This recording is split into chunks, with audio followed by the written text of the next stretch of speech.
The flight attendant couldn't believe her eyes.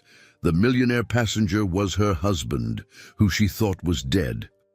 What he revealed left everyone in shock. Hello, viewer. Thanks for joining us. Leave a like and share your thoughts in the comments, along with the city you're watching from. Now let's continue with the story. Emma Thompson woke up before dawn in her small Brooklyn apartment, the faint hum of traffic outside reminding her that another day's work awaited. She moved quietly so as not to wake her 9-year-old daughter, Lily, who was tucked beneath a blanket in her bedroom. Every morning, Emma performed the same routine: brush her hair, don the crisp navy blue flight attendant uniform, and make sure her name tag was pinned perfectly. Today felt no different at first, yet an unplaceable heaviness lingered in her chest. Standing in front of the mirror, Emma examined her reflection. Faint lines around her brown eyes, a subtle tiredness in her expression. She was 42, with shoulder-length light brown hair and a slim, upright posture that betrayed her years of airline service. Years ago, these mornings had been more hopeful. She would watch her husband, David, rush to get ready for his own job, and they'd sometimes share a quick breakfast. But after David's helicopter vanished 3 years ago, that easy warmth in the apartment had faded. All that remained was an ache she carried silently. It was nearly 5 a.m. when Emma tiptoed into Lily's room. She gently kissed her daughter's forehead and paused to admire the child's peaceful face. Lily had David's slight dimple and the same warm complexion that used to light up Emma's world. Emma's mother, Margaret, would take Lily to school later in the morning, allowing Emma to head to the airport with a clear mind. Lily was a sensitive child who looked for her father's face in old photographs. Emma always tried to stay composed around Lily, but at times the constant questions about why her daddy never came home made her heart twist. She grabbed her luggage and left the apartment quietly, catching a cab to JFK Airport. The crisp fall air nipped at her face when she stepped onto the sidewalk. Her scarf offered little protection from the breeze, but she welcomed the jolt to her senses. Work had become a refuge, an all-consuming world of safety checks, polite smiles, and passenger requests. It left little time for the loneliness she felt whenever she let her guard down. At the airport, fluorescent lights and a rush of travelers greeted her. Emma navigated past families weighed down by suitcases, business travelers juggling briefcases and cell phones, and couples who reminded her of the life she had once treasured. Still, she maintained her practiced smile. She reached the crew lounge, where she spotted Charlotte Miller, her closest friend and fellow flight attendant. Charlotte, 35, stood near a coffee machine in her own uniform, her auburn hair pulled back in a neat bun. "Morning, Em," Charlotte said, passing her a fresh cup of coffee. "You look like you barely slept. Everything okay?" Emma mustered a small smile. "Thanks, Char. Lily had a nightmare last night. She's been anxious again, asking if her father might still be out there." Charlotte frowned, sympathy in her grey eyes. "I can't imagine how tough that is for her." "For both of you. If there's anything I can do..." Emma nodded, appreciating the sentiment. Charlotte was the only person at work who knew the full extent of Emma's story. Everyone else just saw a competent, sometimes reserved flight attendant who had lost her husband in a tragic accident. Charlotte, however, had been the one who showed up with soup and a comforting presence in the darkest hours after David's disappearance. They moved along to the briefing area, where they found Michael Roberts, the co-pilot for their flight, flipping through a sheaf of papers. Michael was in his early 40s, tall and broad-shouldered, with an easy smile. He offered a friendly nod. "Ready for another cross-country trip, ladies?" Emma glanced at the flight schedule pinned on the wall. Flight LA 303, JFK to Los Angeles. Approximately 5.5 hours in the air. It was a route she took regularly, but for some reason, a tiny shiver raced through her this morning. She chalked it up to lack of sleep. "Always ready," she said, as confidently as she could.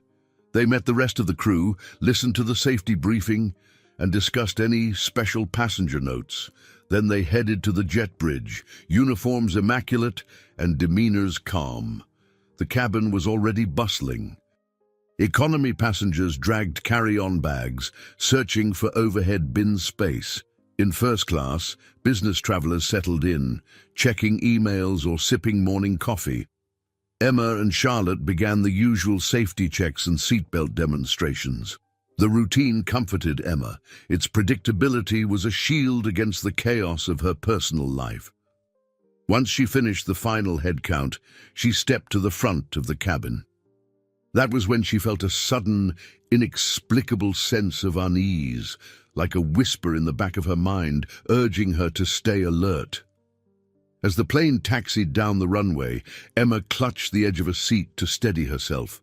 She wasn't sure why she felt so on edge, only that the sensation of something out of the ordinary was impossible to ignore.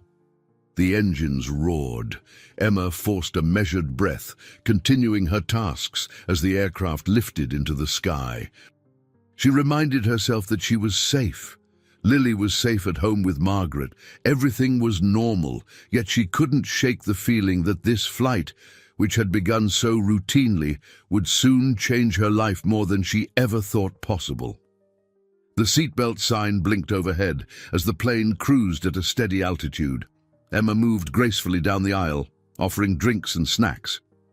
The cabin lights were dimmed for morning travelers who wanted a quick nap, though a few energetic souls tapped away on laptops or chatted softly in pairs.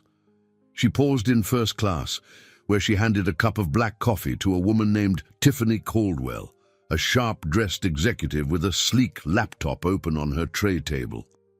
Tiffany thanked her politely, but her eyes were flicking past Emma's shoulder as if distracted by something behind her. "Everything all right?" Emma asked, following Tiffany's gaze. Tiffany hesitated, glancing from Emma to another passenger a few rows ahead, someone engrossed in a phone conversation, voice hushed but posture tense. "Yes, I'm fine," Tiffany murmured, turning back to her screen. "Just a bit on edge. Work issues." Emma smiled politely, though the exchange left her curious. She continued her service, noticing that Charlotte was serving 2 rows behind. Just as Emma was about to move on, she glimpsed the man Tiffany had been staring at. He sat alone, wearing a dark suit and holding his phone close. From the corner of her eye, Emma caught the shape of his jaw, angular but familiar, though she told herself it was her imagination. He had short, well-groomed hair and hands that seemed to tremble ever so slightly as he ended his call. Something about him felt uncanny. Emma adjusted her scarf, reminding herself not to stare. It was unprofessional to become fixated on a passenger. Still, her heartbeat quickened. He turned his head briefly, and for a split second, Emma saw his face in profile. Her breath caught in her throat as a flash of memory threatened to overwhelm her. The slope of his nose, the curve of his cheekbone, the subtle dip at the corner of his mouth. It was a face that once consumed her world. She shook off the thought, knowing it was impossible for David to be on this flight. He had been declared dead after the rescue teams failed to find any trace of survivors. She felt a wave of guilt for even daring to imagine the man she loved might be alive. She resumed passing out drinks, half convinced she was seeing ghosts where there were none. As Emma reached the galley, Charlotte joined her. "You looked like you just saw a spirit," Charlotte said, concern evident in her tone. "Are you okay?" Emma's cheeks felt warm. "I'm fine. Must be the stale air in here, and maybe I'm just tired." Charlotte gave her a doubtful glance. "Well, take a moment if you need to. We've got enough coffee to fuel the entire city of Los Angeles." Emma forced a small laugh, pressing a hand to her chest. She realized her heart was pounding harder than it should. Catching her breath, she peered out from the galley curtain, once again glimpsing the man in the dark suit.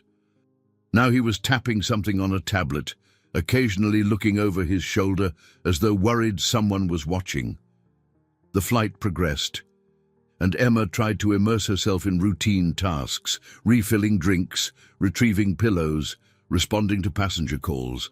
Yet her gaze kept drifting toward the man. She noticed his name on the flight manifest, Daniel Brooks, a first-class passenger with priority status. The manifest indicated he was traveling alone, connecting from a flight originating in Europe. A mild turbulence rocked the plane, and the pilot's voice came over the intercom, advising everyone to buckle up. Emma steadied herself against the seat, ignoring the quick flutter in her stomach. When the turbulence subsided, she heard Tiffany Caldwell speaking in hushed tones to another passenger about something very peculiar happening with some overseas contracts. Tiffany used the word Cinetech, and Emma didn't recognize it, but she noted the tension in Tiffany's voice. Back in the galley, Charlotte's eyes followed Emma's line of sight. "So, what's with that man in 3A?" she asked softly. "He's been acting odd all flight." Emma shrugged, trying to mask her discomfort. "I really don't know. Could just be a stressed executive." Charlotte raised an eyebrow. "Yeah, sure. And you've been acting like you saw a ghost. MBs, if something's bothering you, talk to me." Emma considered telling Charlotte about the unsettling familiarity of the passenger's face, but she hesitated. It sounded ludicrous. She recalled the years of therapy sessions that taught her how to manage those bursts of hope and sorrow. The mind can play cruel tricks when the heart has unfinished mourning. She didn't want to alarm Charlotte or sound irrational. Instead, she tried to brush it off. "I'm sure it's nothing," she said, her voice steadier than she felt. "He just reminds me of someone I used to know." Charlotte squeezed Emma's arm gently. "All right, but if you need me, I'm here, okay?" Emma nodded, returning to her duties. She double-checked seatbelts in preparation for a predicted patch of rough weather. Outside the window, clouds thickened across the horizon. The seatbelt sign dinged again, and tension rippled among the passengers. Emma calmly reassured a couple in the row next to Daniel Brooks. As she turned away, she caught sight of him watching her, his expression unreadable. She swallowed hard, unsure why her entire body tingled with apprehension. There was no reason to suspect anything unusual, yet the knots in her stomach spoke otherwise, suggesting that the invisible boundary holding her orderly world together might soon unravel. Emma braced herself against a slight jolt of turbulence, steadying a passenger's cup before it could spill. The plane hummed around her, but her thoughts churned in rapid circles. She had tried to ignore the man named Daniel Brooks, yet she found herself drawn to him again and again. It was as though her mind needed to confirm, over and over, that he was real, that he bore only a passing resemblance to David and nothing more. Making her rounds in economy class, Emma collected discarded coffee cups and offered extra blankets. A teenage girl in a window seat asked Emma about potential places to visit in Los Angeles. Emma answered politely, rattling off tourist hotspots, but her responses lacked their usual warmth. Her concentration wasn't fully there. She could sense the cool tension in her limbs, a feeling that usually came only in her darkest moments, like the day she received the official news of David's crash. By the time she returned to first class, she noticed Daniel Brooks hunched over his laptop, occasionally glancing in her direction, her chest constricted with apprehension. She decided the best approach was to remain professional, so she adjusted her posture and stepped forward. "May I offer you something to drink, sir?" she asked, her voice neutral. He looked up, his eyes meeting hers for the first time. They were green, with a flicker of something she couldn't name. Recognition, perhaps, or fear. A tiny shock ran through her, making it harder to keep her composure. "Just water," he said softly. His voice was low and calm, a tone that resonated in Emma's memory like an echo from another life. Emma nodded and turned away, her heart thumping in her ears. She poured water into a plastic cup, then handed it to him with a polite smile. Their fingers brushed for an instant, making Emma's breath catch. She forced herself to remain steady, quickly moving on to the next passenger. A few rows behind Daniel sat Tiffany Caldwell, who was now reviewing documents on her laptop. Every so often, Tiffany directed an anxious look toward Daniel, but if Emma approached, Tiffany smiled politely and went back to her work. It was as if both Tiffany and Daniel were aware of each other in a tense, silent way. Emma tried to shake off the paranoia creeping into her mind. She was just a flight attendant after all. Whatever corporate drama they might be involved in wasn't her concern, unless it became a safety issue. Back in the galley, Emma leaned against the counter, eyes closed. She felt Charlotte's presence beside her. "You're pale," Charlotte said, concern lacing her tone. "Take a moment. Breathe." Emma inhaled deeply, counting to 3, then released the breath. "I'm okay," she muttered, "just trying to keep it together." Charlotte studied her friend's face carefully. "I know that look. You're upset. You keep glancing at that passenger like you think you know him." Emma opened her eyes, tears threatening to spill. "He reminds me of David," she whispered, hating how the words tasted. "It's insane, Char. He's gone. I was at his funeral." Charlotte's expression softened. "I'm sorry. This must be ripping old wounds wide open." Emma nodded. "I feel ridiculous. It's just, their voices are alike. The way he moves his hands when he talks. And for a second, I thought I saw David's ring on him, but I must be imagining things." Charlotte reached out and squeezed Emma's hand. "You went through something unimaginable. No one can blame you for feeling rattled." She paused, seeming to choose her words carefully. "But maybe you should get a better look, just so you can confirm it's not him. Could give you peace of mind." Emma swallowed the lump in her throat. "Maybe," she conceded, though her stomach twisted at the thought of confronting him further. An hour later, the plane hit another patch of turbulence. The captain's voice crackled through the speakers, warning passengers to stay seated and crew to buckle up if possible. Emma and Charlotte hurried to secure carts and ensure overhead bins were locked. As Emma walked down the aisle, she noticed Daniel gripping the armrest.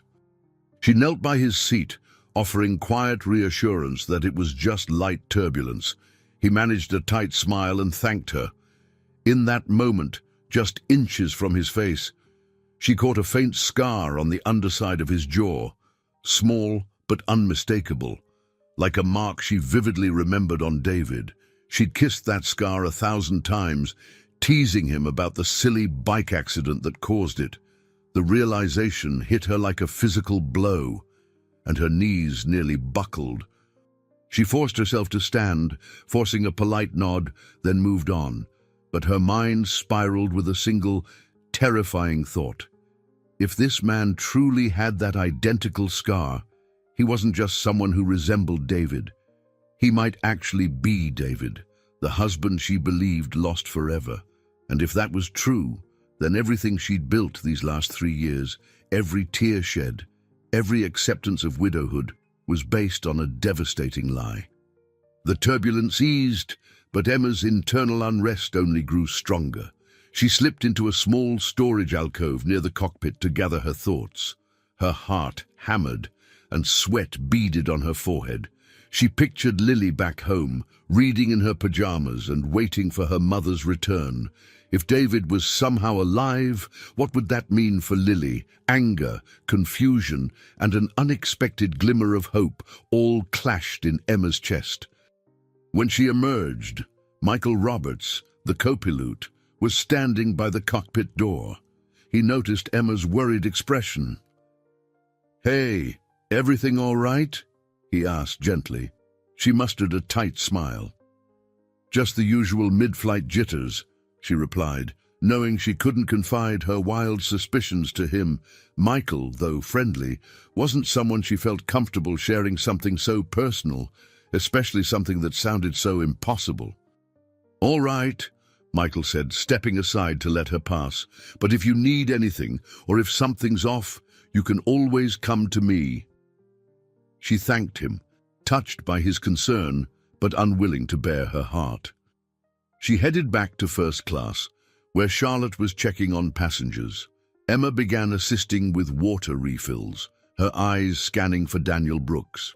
He was now leaning back in his seat, laptop closed. At first glance, he looked completely at ease. But Emma noticed a tremor in his fingers, a quick glance toward the aisle, as if he too was wrestling with private turmoil. Emma's mind spun with a dozen questions. If this man truly was David, why on earth would he fake his own death? Why remain hidden all this time, leaving her and Lily to grieve? She thought of the day the helicopter vanished, how David had seemed tense before leaving, but told her it was just a high-stakes project. She recalled how, in the weeks leading up to that final flight, he'd received odd phone calls at night, and how he often reassured her everything was fine. It was all heartbreakingly suspicious in hindsight. After the seatbelt sign was turned off, passengers began to relax again. Emma approached Charlotte, gently took her friend by the elbow, and guided her toward the galley for a moment of privacy. "I need your advice," Emma whispered urgently. "What if I'm not just imagining things? What if he really is David?" Charlotte's eyes widened. "Emma, you've lived with that loss for 3 years. If he truly is David, there must be a monumental reason for his disappearance." Emma nodded, her breath shallow. "But how can I even approach him about it? We're at 35,000 feet, for heaven's sake. It feels insane." Charlotte pursed her lips, a look of compassion crossing her face. "Maybe wait until we land. If you confront him now, it could escalate into a scene. But Emma, if you're right, you need answers. You deserve them." Emma felt tears threaten again, but swallowed them back. "I'm worried about the danger this could pose. For him, for me, for Lily. I have no idea what's going on." Before Charlotte could respond, a chime signaled a passenger needing assistance in first class. Emma quickly pulled herself together and returned to the aisle. The request had come from Tiffany Caldwell, who seemed more on edge than before. "I'm sorry to bother you," Tiffany said in a low voice, "but could I get a refill? And do you happen to know that gentleman in seat 3A? Emma kept her expression neutral. "I'm afraid I don't know him personally. Is there an issue?" Tiffany looked torn, as if she wanted to confide in someone but was unsure. Finally, she sighed. No issue. Just a passing curiosity." "Let's leave it at that." Emma refilled Tiffany's glass and made her way to Daniel's row. He looked up at her, his gaze flickering with what seemed like recognition. The unspoken tension between them crackled in the air. Emma clenched her hands, fighting the urge to demand answers right then and there. Instead, she asked if he needed anything. He shook his head, a half-formed smile on his lips that vanished almost as soon as it appeared. Returning to the galley, Emma felt the weight of a moral quandary pressing down on her. She was obligated to maintain a professional demeanor, but her personal life was colliding with her duties in a way she never anticipated. The plane itself became a confined stage for this unfolding drama, leaving Emma with nowhere to escape the mounting questions.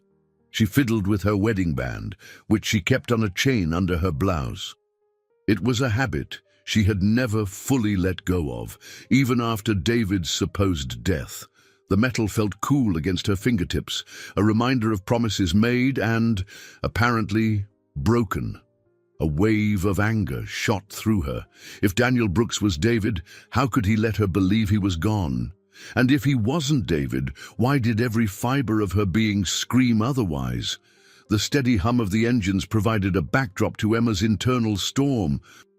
As the flight neared the halfway point, she realized she would have to decide how to handle this unsettling situation.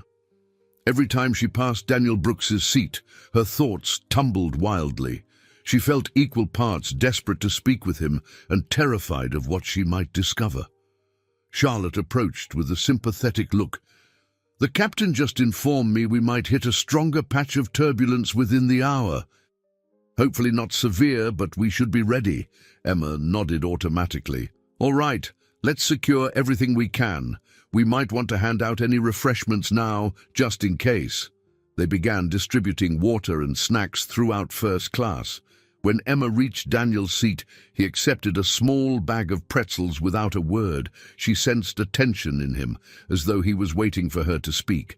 Yet neither of them broke the silence. Minutes later, the turbulence arrived like an unwelcome guest. The aircraft bounced suddenly, causing passengers to gasp and grip their armrests.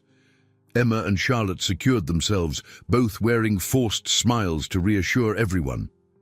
Anxious voices rose, and Emma did her best to keep calm, offering steadying hands and gentle words to those who needed them. The pilot's voice crackled overhead. "Ladies and gentlemen, we've encountered a sudden system. We'll be diverting to Denver for a brief stop. Please remain seated with your seatbelts fastened." A ripple of concern spread through the cabin. Some passengers groaned about missed connections, while others worried about safety. Daniel Brooks appeared tense, checking his watch and fiddling with his phone. Tiffany Caldwell closed her laptop with a snap, her lips drawn into a thin line. Emma's own heart pounded. A diversion to Denver meant an unscheduled landing, an opportunity she hadn't expected. Once on the ground, the flight crew and passengers might have time to disembark. The possibility of confronting Daniel or David, or whoever he was, away from the confines of the aircraft beckoned Emma like a beacon. Yet the thought also made her stomach churn. The descent was bumpy, with the plane dipping in and out of thick cloud layers. Emma heard a baby crying in economy class, and she longed to go soothe the child, but the seatbelt sign forced everyone to remain strapped in.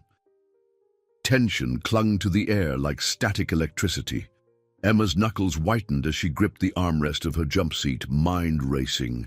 This was a chance she couldn't ignore. When the plane finally touched down in Denver, relief mingled with anxiety as passengers unfastened their belts. Announcements came through about a potential mechanical check due to the turbulence, meaning a delay on the ground. Emma stood, adjusting her uniform, and prepared to help coordinate the temporary disembarkation. Charlotte whispered, "You should talk to him once we're off the plane." Emma bit her lip, fear warring with resolve. "I have to," she said, voice trembling. "But I'm scared. If it really is David..." "Charlotte, how do I handle that?" Charlotte squeezed her hand. "One step at a time. You need answers, and if he's not David, you can put this painful uncertainty behind you." They began assisting passengers into the terminal, guiding them to a small waiting area while the maintenance crew inspected the aircraft. Many people were frustrated at the unexpected stop, but Emma and Charlotte kept their composure, assuring everyone that their safety was the airline's priority. Daniel Brooks exited the plane with a guarded expression, clutching a sleek laptop bag.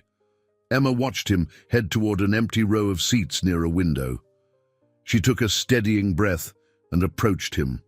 As she neared, she noticed him glancing around, as though searching for someone or making sure no one was eavesdropping.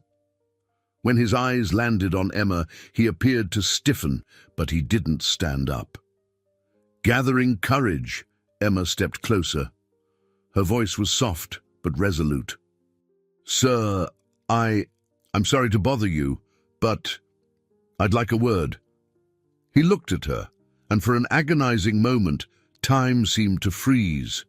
Emma could hear the faint announcements echoing through the terminal, see other passengers milling about behind them. But the only thing that mattered was this confrontation. Daniel swallowed hard, then nodded. Yes, he said in a barely audible whisper. Let's step aside. They moved to a quieter corner, near a row of large windows overlooking the Denver tarmac. Outside, ground crews bustled around the plane, checking the wings and tires.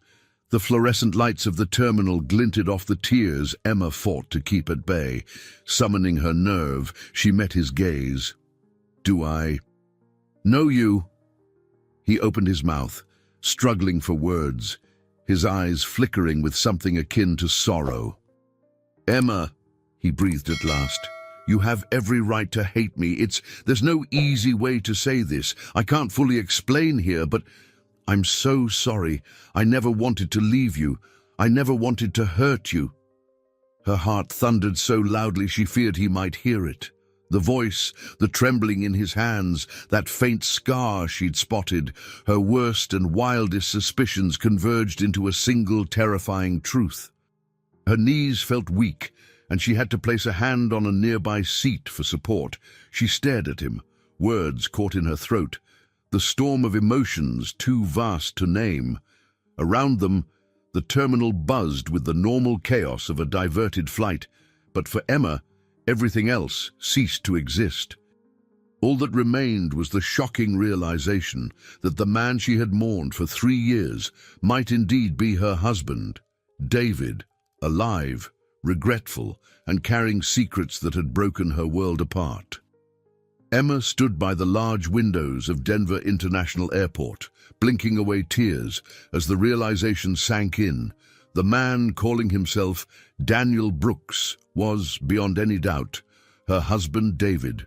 His eyes, voice, and that unmistakable scar left no room for denial. But the confusion of why he left, how he survived, and what forced him to hide, still clouded her every thought. She stepped away from him for a moment, drawing in a shaky breath. Passengers from the diverted flight milled around, some complaining about the delay, others stretching their legs and making phone calls.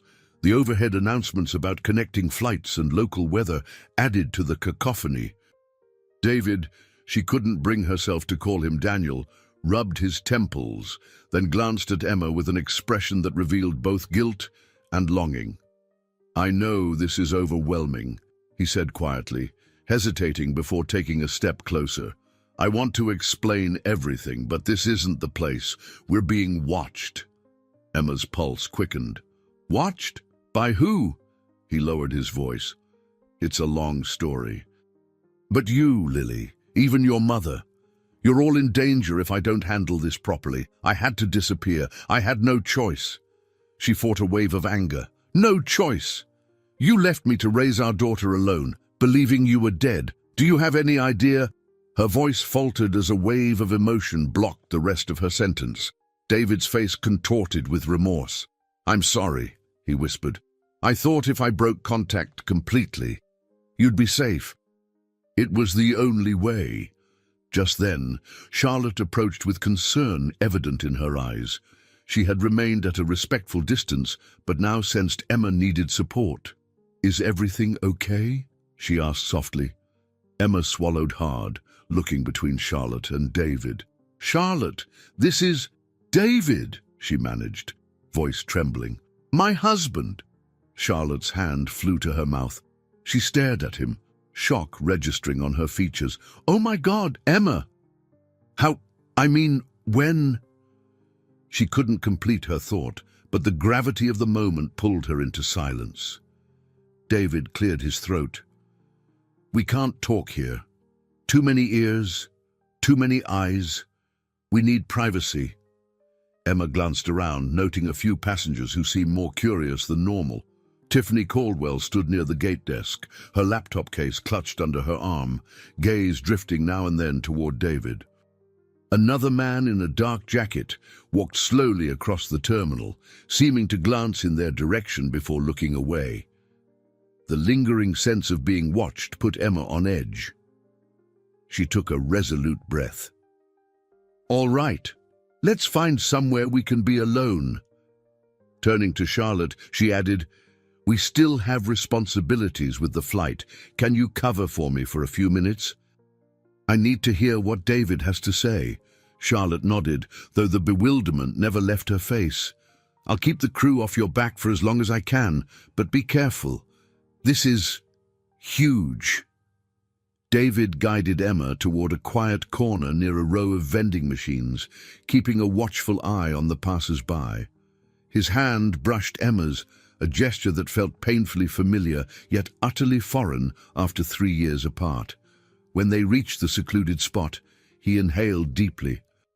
I was involved in some high-level projects for a tech firm called Synatech.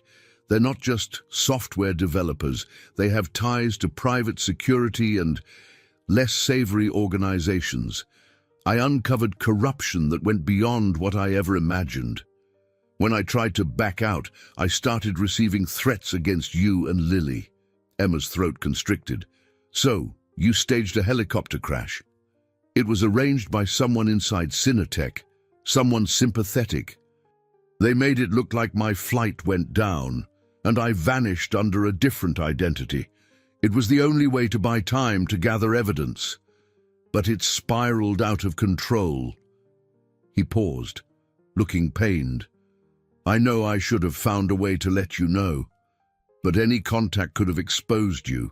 I never wanted to hurt you like this. She felt tears prick her eyes again, but held them back. 3 years, David. Lily thinks you're dead. She cried for you every night. He hung his head.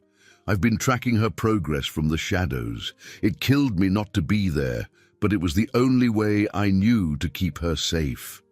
Emma pressed her palms to her temples, reeling from the information. A flood of bitterness and sorrow churned within her, battling with a faint flicker of relief that he was alive. Why show up now? She asked, voice tight. Because something changed, David replied, scanning the area again.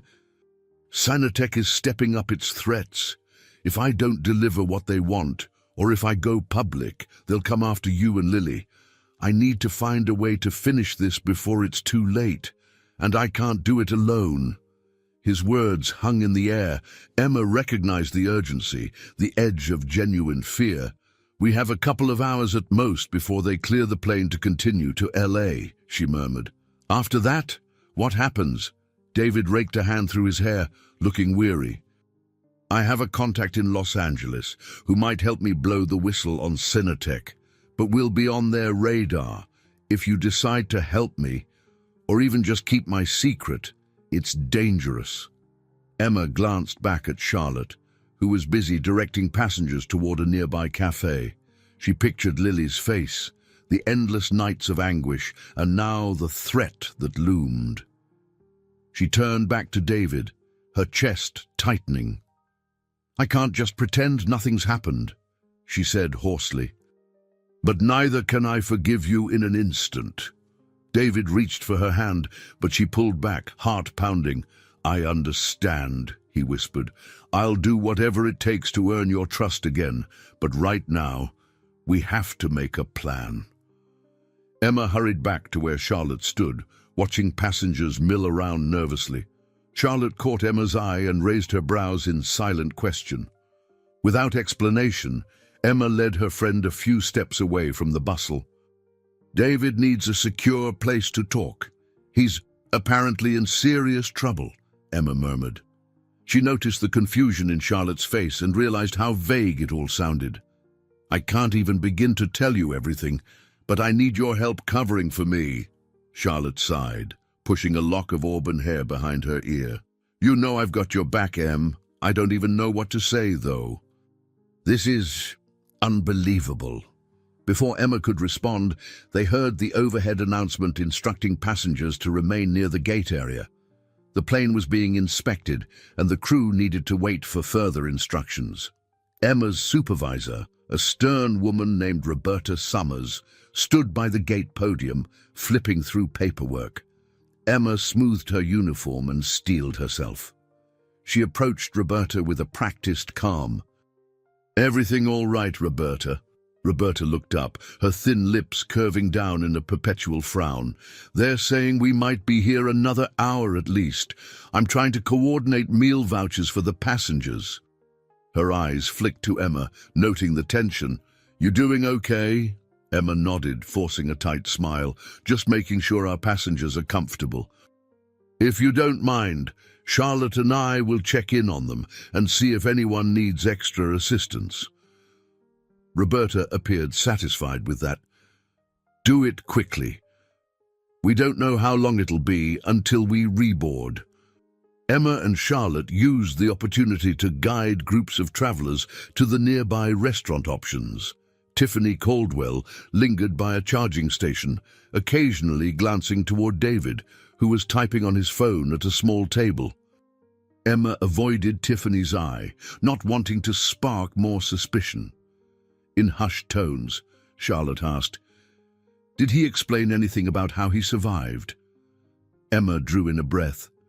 "Yes, something about a staged crash, corporate corruption, threats.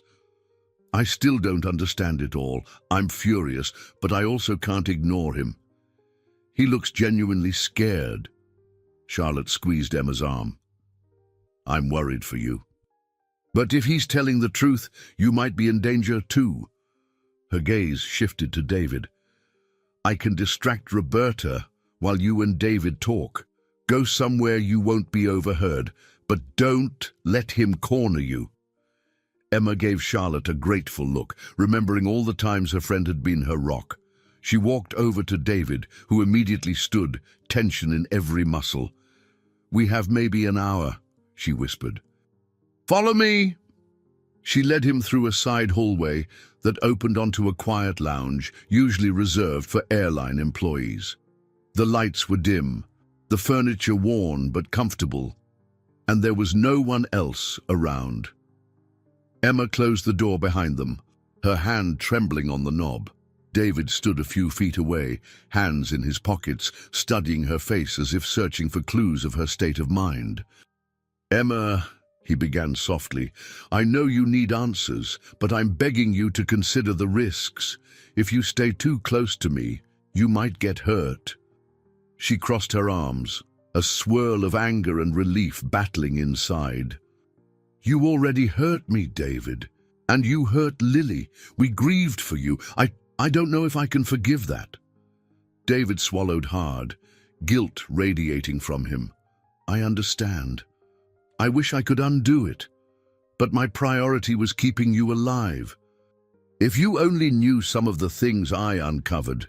He exhaled sharply, as though the weight of his secrets was crushing him. "Cinetech has powerful connections with private security groups. They're working on something involving national defense contracts. And I stumbled on irregularities, kickbacks, illegal tech sales overseas. When I started asking questions, they threatened you and Lily. I got word from an inside source that an accident was being arranged for me. So I agreed to vanish on my terms to keep it from touching you." The sincerity in his voice tugged at Emma's resolve. She almost wanted to throw her arms around him, weep into his shoulder about the hell these past years had been, but she steeled herself. "Now they've found you," she said. "Or they're close, aren't they?" He nodded, stepping closer. "I need to speak with someone in LA, someone who can protect us, get the evidence to the right hands. But if Cinetech finds out I'm alive before I can deliver everything, they'll come for me, and they won't hesitate to use you as leverage." Emma felt her chest tighten. She thought of Lily, safe at home with her mother, at least for now. "What do you want from me?" "Honesty," David replied, lowering his gaze. "A chance to earn back your trust, and your cooperation once this flight continues. I can't do this alone. I never meant to drag you into this mess, but you deserve the truth now." Emma's breathing turned ragged, and she pictured Lily's face. "If you're serious about wanting my help, then we protect Lily first. That's non-negotiable, and I want real answers, no more half-truths." David nodded slowly. "Agreed. Whatever it takes." Outside the lounge, footsteps echoed. Emma tensed, worried they'd been discovered, but the footsteps faded away, leaving them alone again.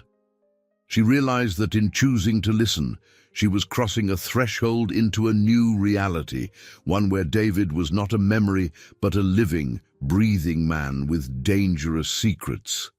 The fear twisted in her gut, but so did a strange, desperate spark of hope. They rejoined the crowd near the gate, just as Roberta's voice crackled through the overhead speakers, announcing that repairs were nearly done and passengers should prepare for reboarding. Emma's heart pounded at the idea of returning to the confined space of the aircraft with David and potential threats lurking among other travelers. It felt like stepping into another realm, one where the normal rules of her professional life no longer applied. Passengers shuffled toward the podium, scanning boarding passes again. Charlotte stood off to the side, expression tight. Emma approached, leaning in to speak quietly. "We don't have long. He says there's danger involved, but that he won't let me get hurt. I'm torn, Char." Charlotte put a gentle hand on Emma's shoulder. "You've got to trust your instincts. If you believe he's telling the truth about these threats, maybe you should keep him in sight. So you can watch each other's backs." Emma nodded, albeit reluctantly. "Yes. I just can't believe how everything turned upside down in a single day." The line began to move, and Emma and Charlotte joined the passengers in boarding again. David passed by them, nodding once, a silent assurance he would cooperate. Near the jet bridge, Tiffany Caldwell was arguing with a gate agent about needing to make an important meeting in Los Angeles. She glanced at David, and Emma caught that same flicker of unease. Something about Tiffany's interest in David set Emma on edge. Once aboard, the mood felt different. The tension that had simmered quietly before was now palpable. Emma noticed a man she hadn't seen earlier in first class, a stranger with short, dark hair and a crisp suit who flashed a strange smile at her. He seemed out of place, like he was scanning the cabin for something or someone. She tried not to overthink it, but every instinct told her he was watching. As the plane prepared for takeoff, Emma took her jump seat, instructing passengers on safety measures yet again. Across the aisle, David stared out the window, his laptop secured. Charlotte gave Emma a discreet glance from her own seat, as if silently checking on her. Once airborne, Emma moved through the cabin, double-checking overhead bins. She paused when she saw Tiffany Caldwell leaning across the aisle, speaking in low tones to the man with the crisp suit. They stopped talking abruptly when Emma approached, each offering polite smiles. Emma felt heat rise in her cheeks, but continued on, maintaining professionalism. When she reached David's row, he looked up with guarded eyes. "How long until we land in LA?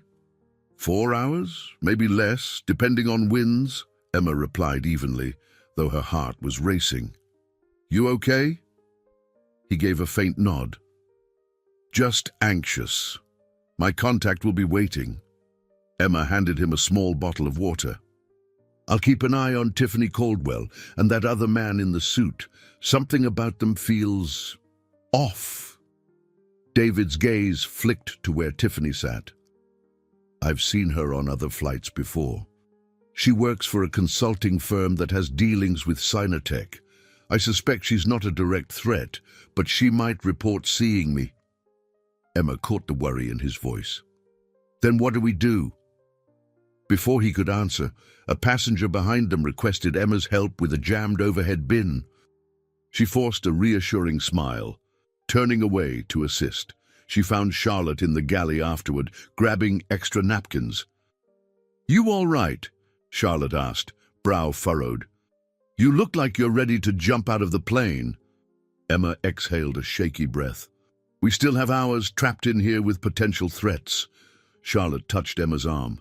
"Listen, we focus on our jobs. We can't arrest or interrogate anyone, but we can be vigilant. If something happens, we're prepared."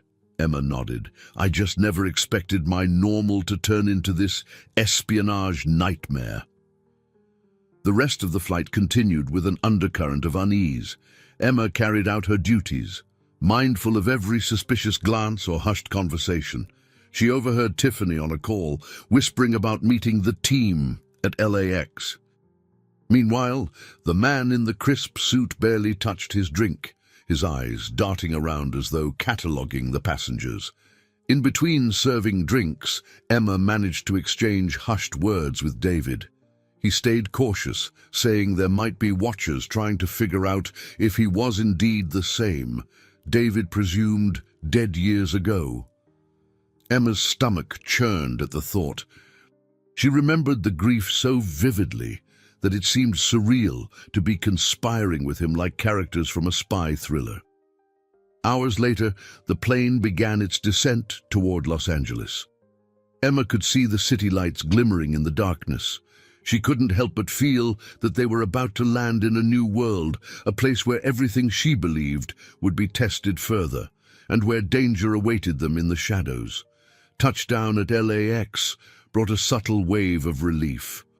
Emma stood at the front of the plane, thanking passengers as they disembarked.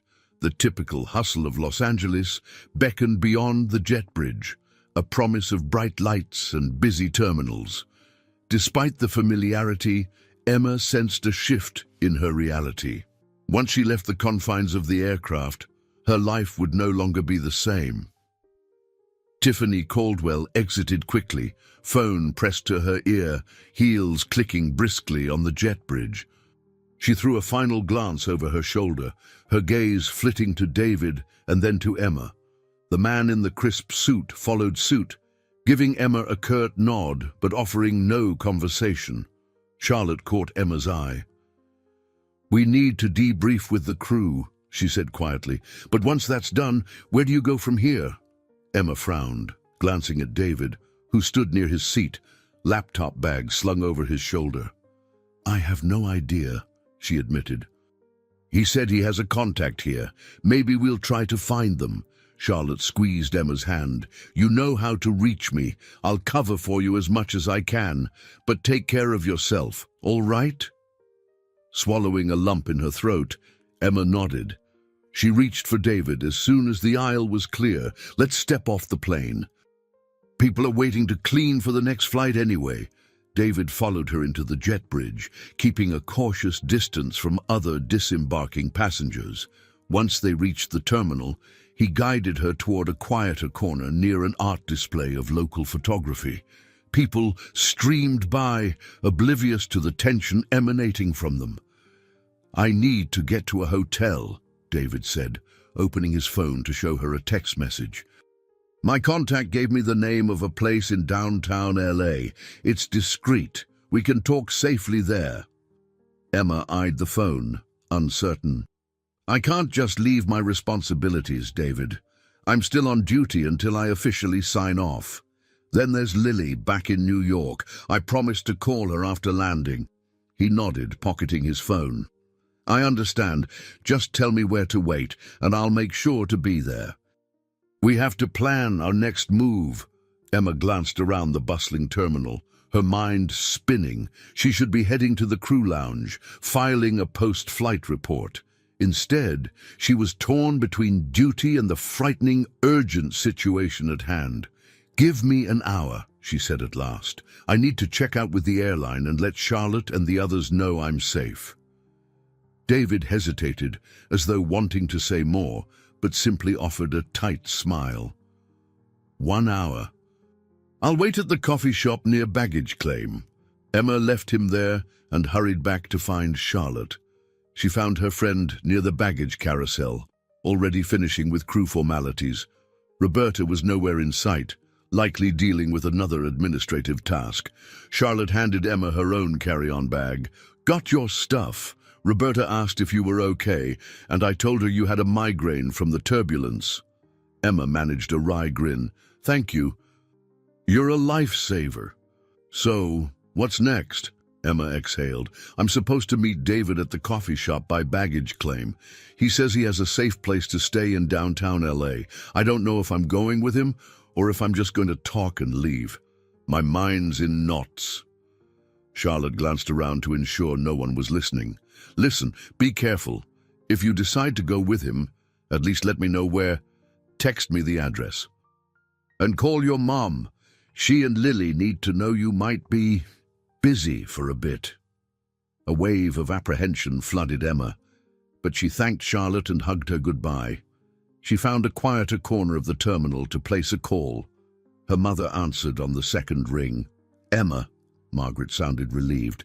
"How was your flight, dear?" Emma forced her voice to be steady. "We hit some turbulence, but we're okay. I might be delayed. There's, some unexpected work stuff." "Could you keep Lily tonight? I'll call her in the morning." Margaret hesitated. "Of course, but is everything all right?" Emma swallowed hard. "Yes, just complicated. I'll fill you in soon." She ended the call, guilt churning in her stomach.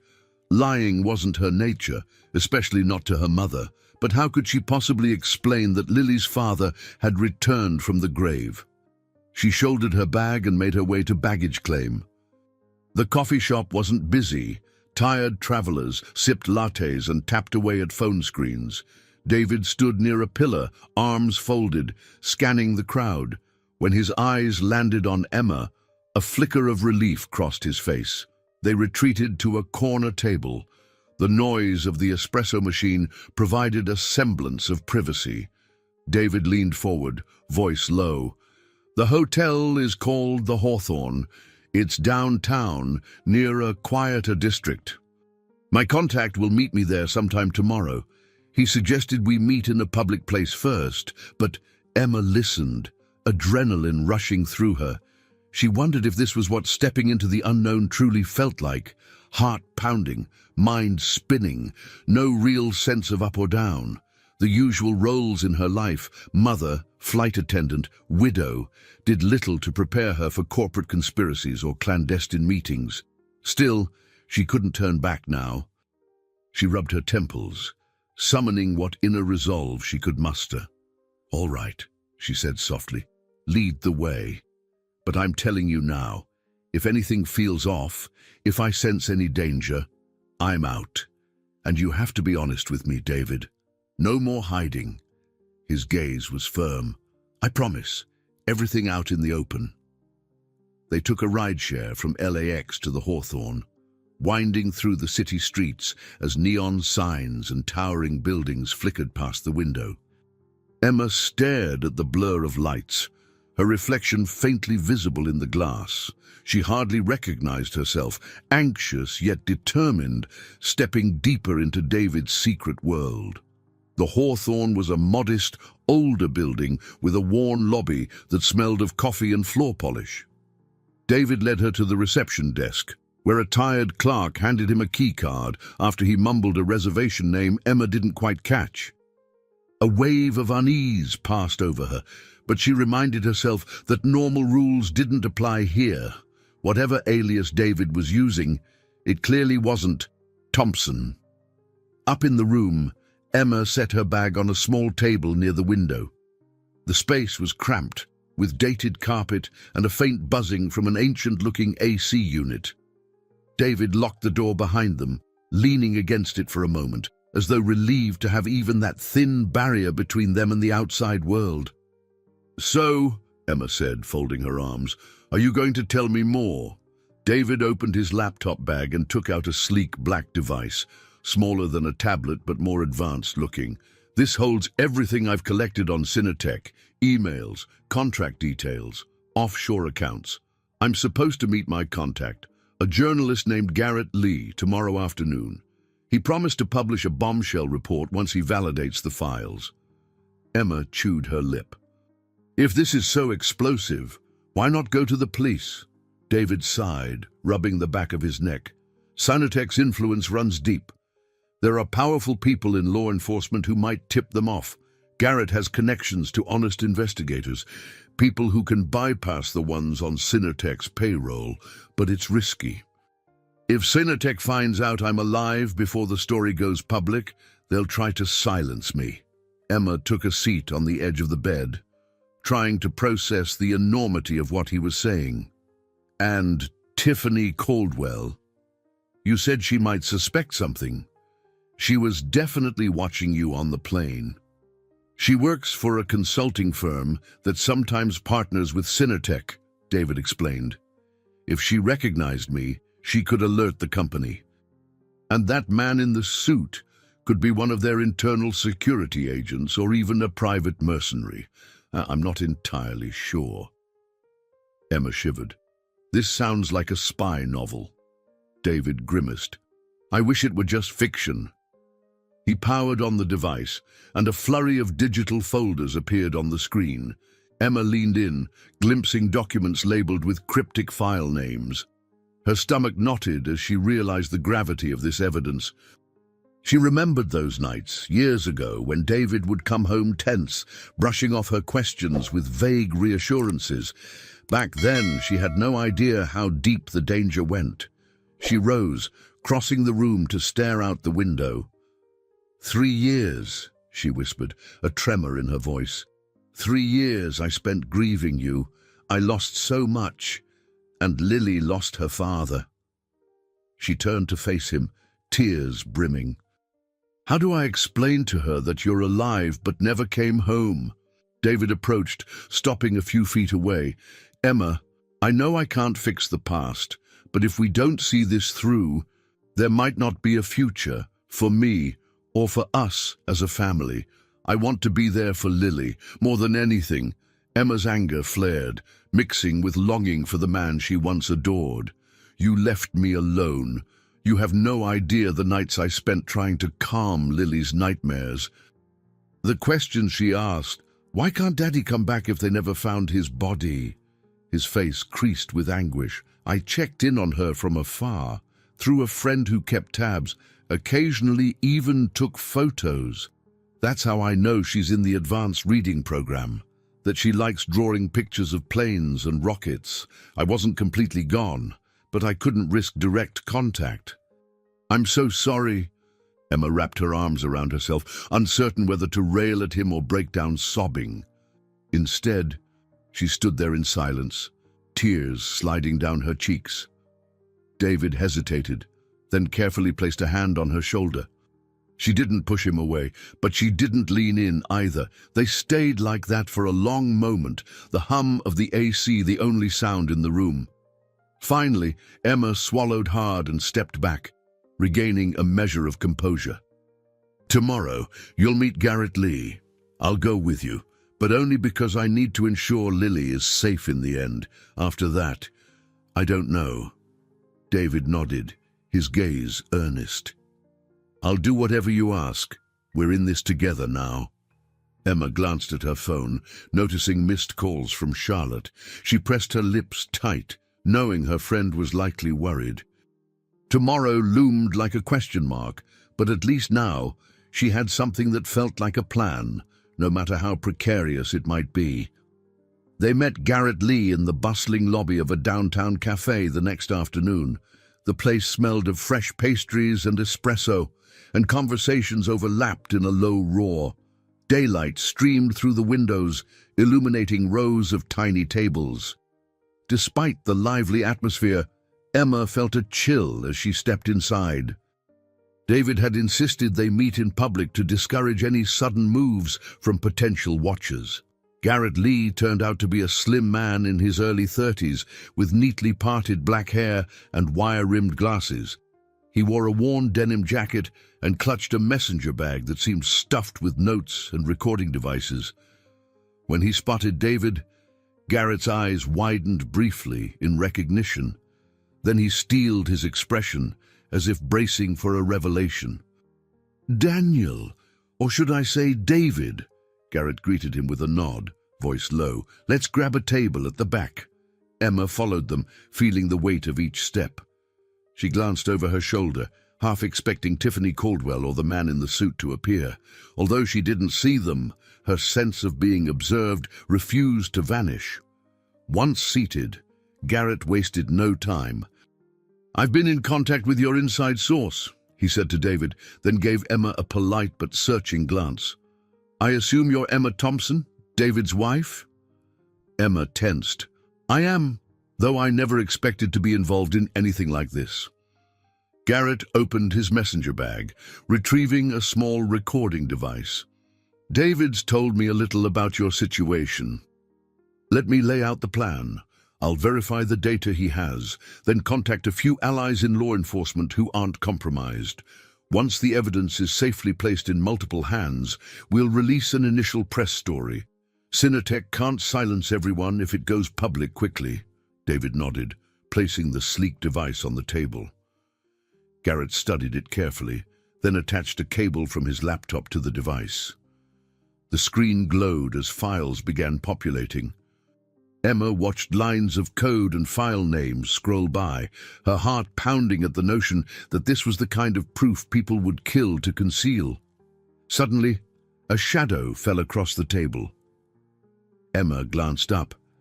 The man in the crisp suit from the plane stood there, a forced smile plastered on his face. Up close, his gaze held a predatory glint. "Mr. Brooks, fancy meeting you again?" he said lightly, though his tone carried an undercurrent of menace. "I'm Robert Hale. I believe we might have mutual acquaintances at Cinetech." Emma's blood ran cold. She exchanged a look with David, who quickly closed the laptop. Garrett tensed, sliding the recording device back into his bag. "I'm sorry," David said, forcing a polite smile, "but I'm in a private meeting." Robert Hale remained unflinching. "Cinetech is concerned about your welfare. They'd like to bring you in for a quick conversation."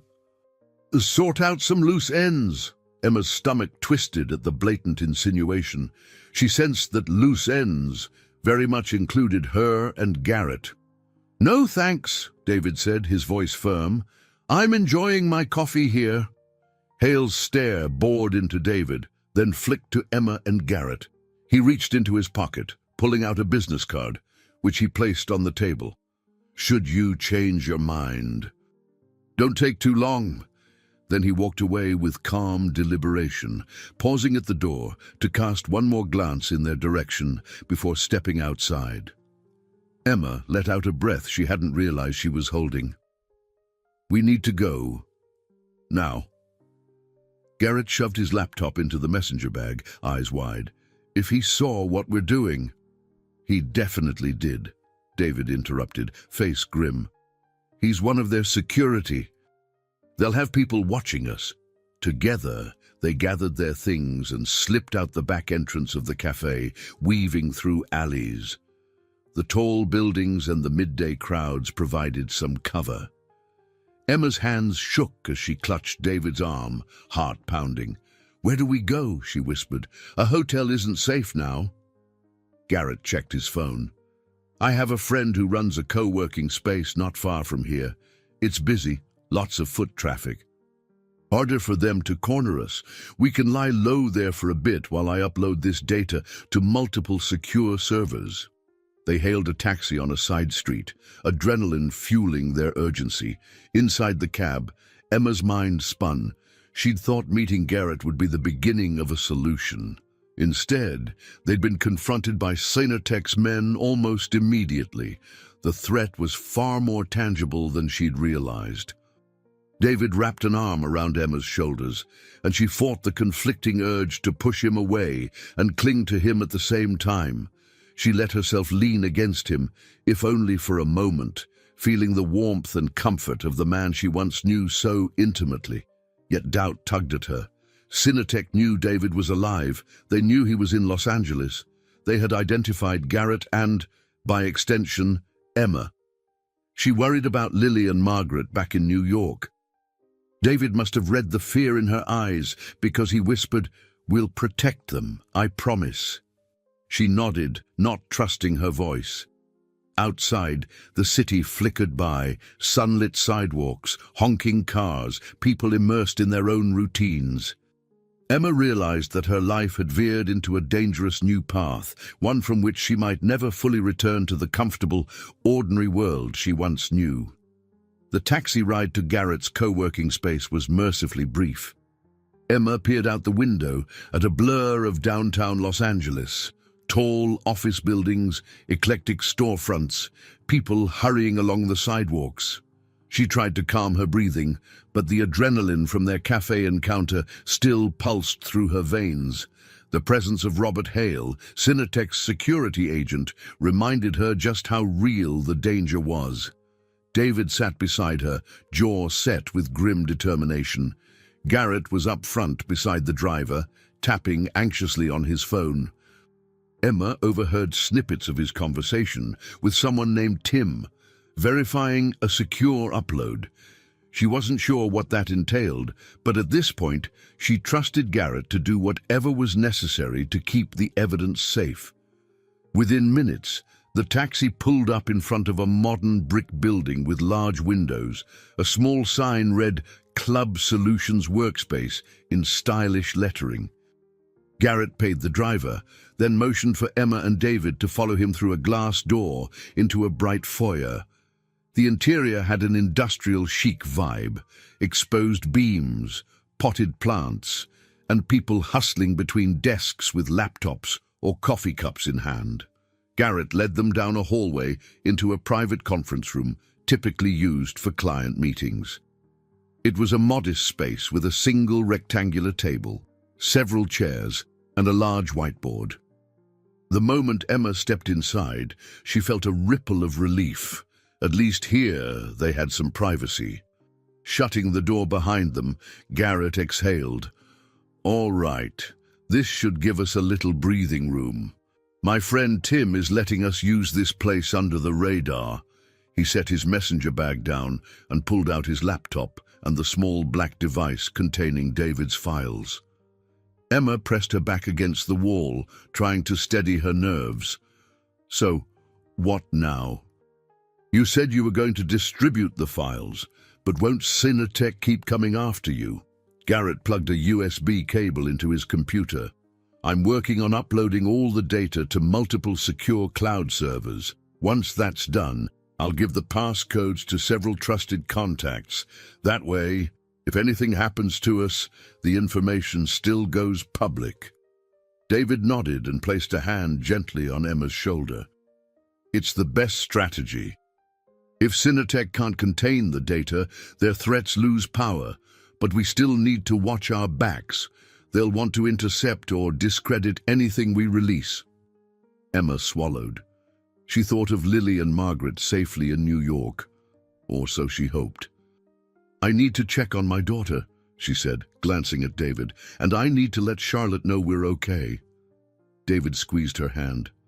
"I'm sorry for dragging you into this. Make your calls." "I'll help Garrett with the encryption keys." Emma found a corner by the conference room window. She dialed her mother and waited for the ringing to stop. Margaret answered on the second ring, concern evident in her voice. "Emma, everything all right? You sound breathless." Emma released a shaky sigh. "I'm fine, Mom.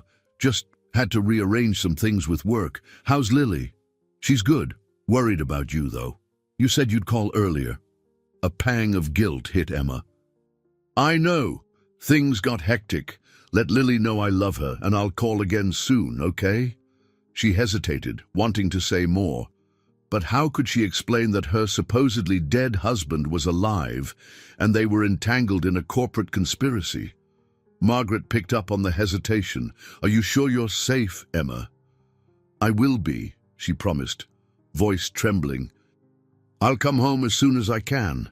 With that, she ended the call, cheeks burning with a mix of relief and remorse. She then texted Charlotte, "We're safe.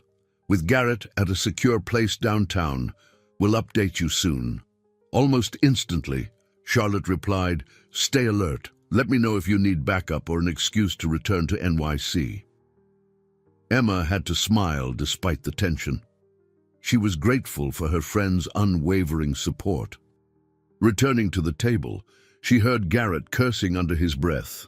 "They're flooding my inbox with fake emails, phishing attacks. Someone's trying to compromise my login credentials." He tapped furiously, closing suspicious messages. "They're good, but I have extra layers of encryption set up." David hovered at Garrett's shoulder, brow furrowed. "Can you still upload everything?" "Working on it, but I might need more time than expected," Garrett replied. "If they realize what we're doing here, they could track us." Emma's anxiety flared. "Then we need to keep moving, don't we?"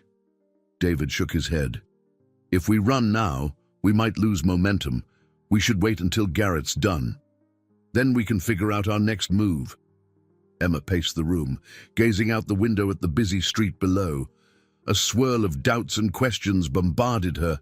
Why had David allowed her to grieve all these years without any sign? Was his love for her and Lily truly the reason for his secrecy, or was there more? The moral weight of assisting him pressed heavily on her heart, but the thought of him risking his life alone felt equally unbearable. Outside in the co-working space, chatter continued as though it were any normal workday. Inside the conference room, however, it felt like they were on the front lines of a private battle. Emma could almost feel the invisible presence of Cinetech's watchers waiting to pounce.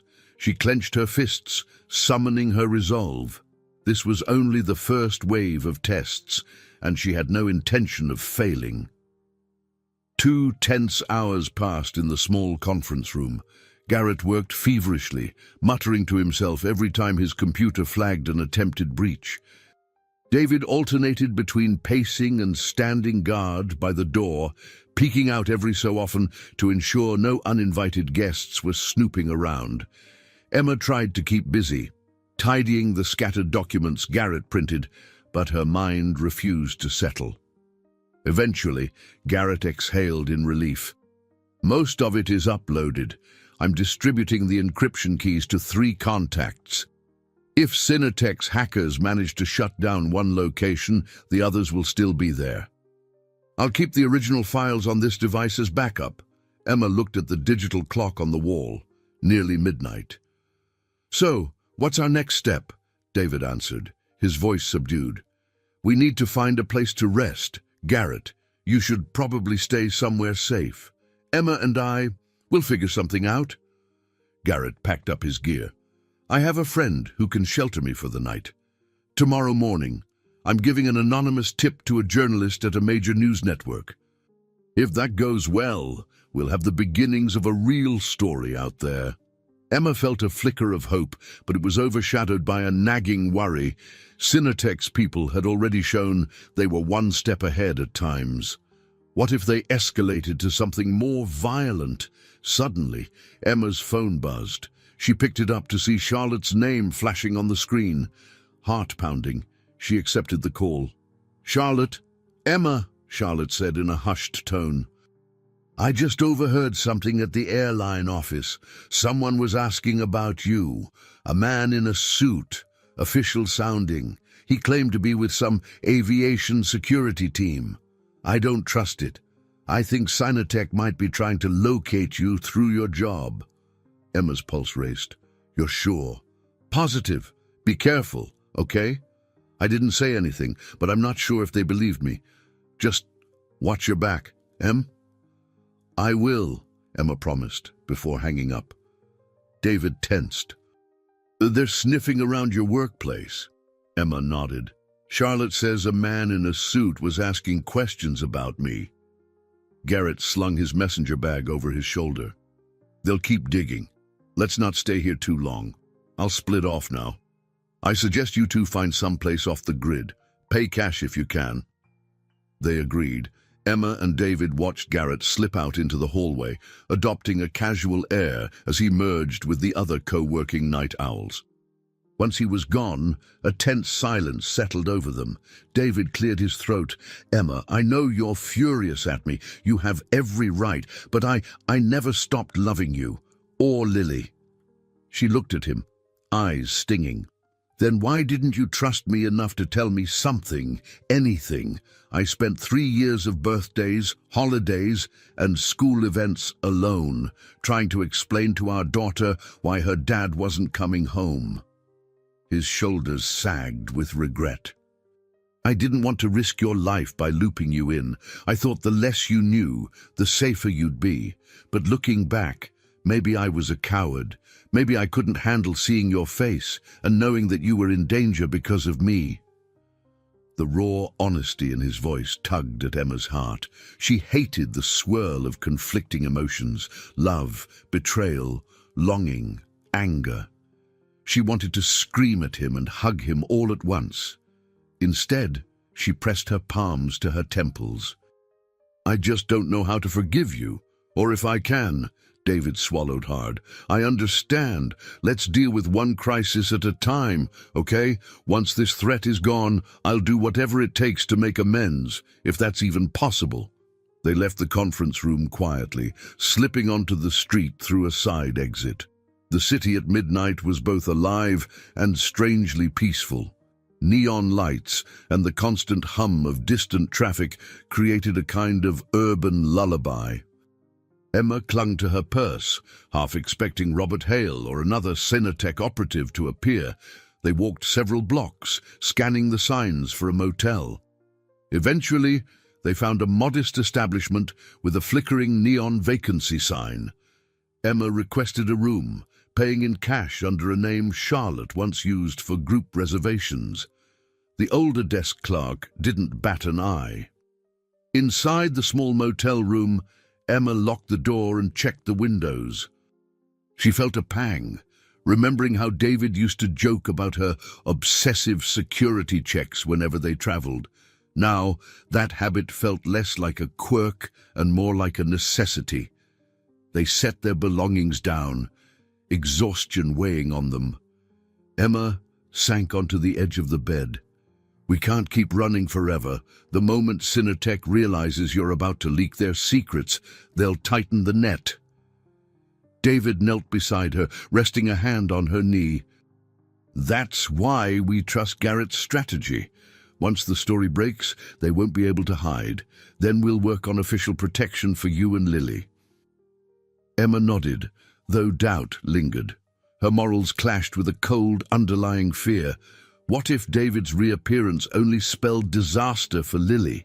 She steeled herself, knowing she'd do anything to protect her child, even if it meant risking her own heart or aligning with a husband she barely recognized anymore.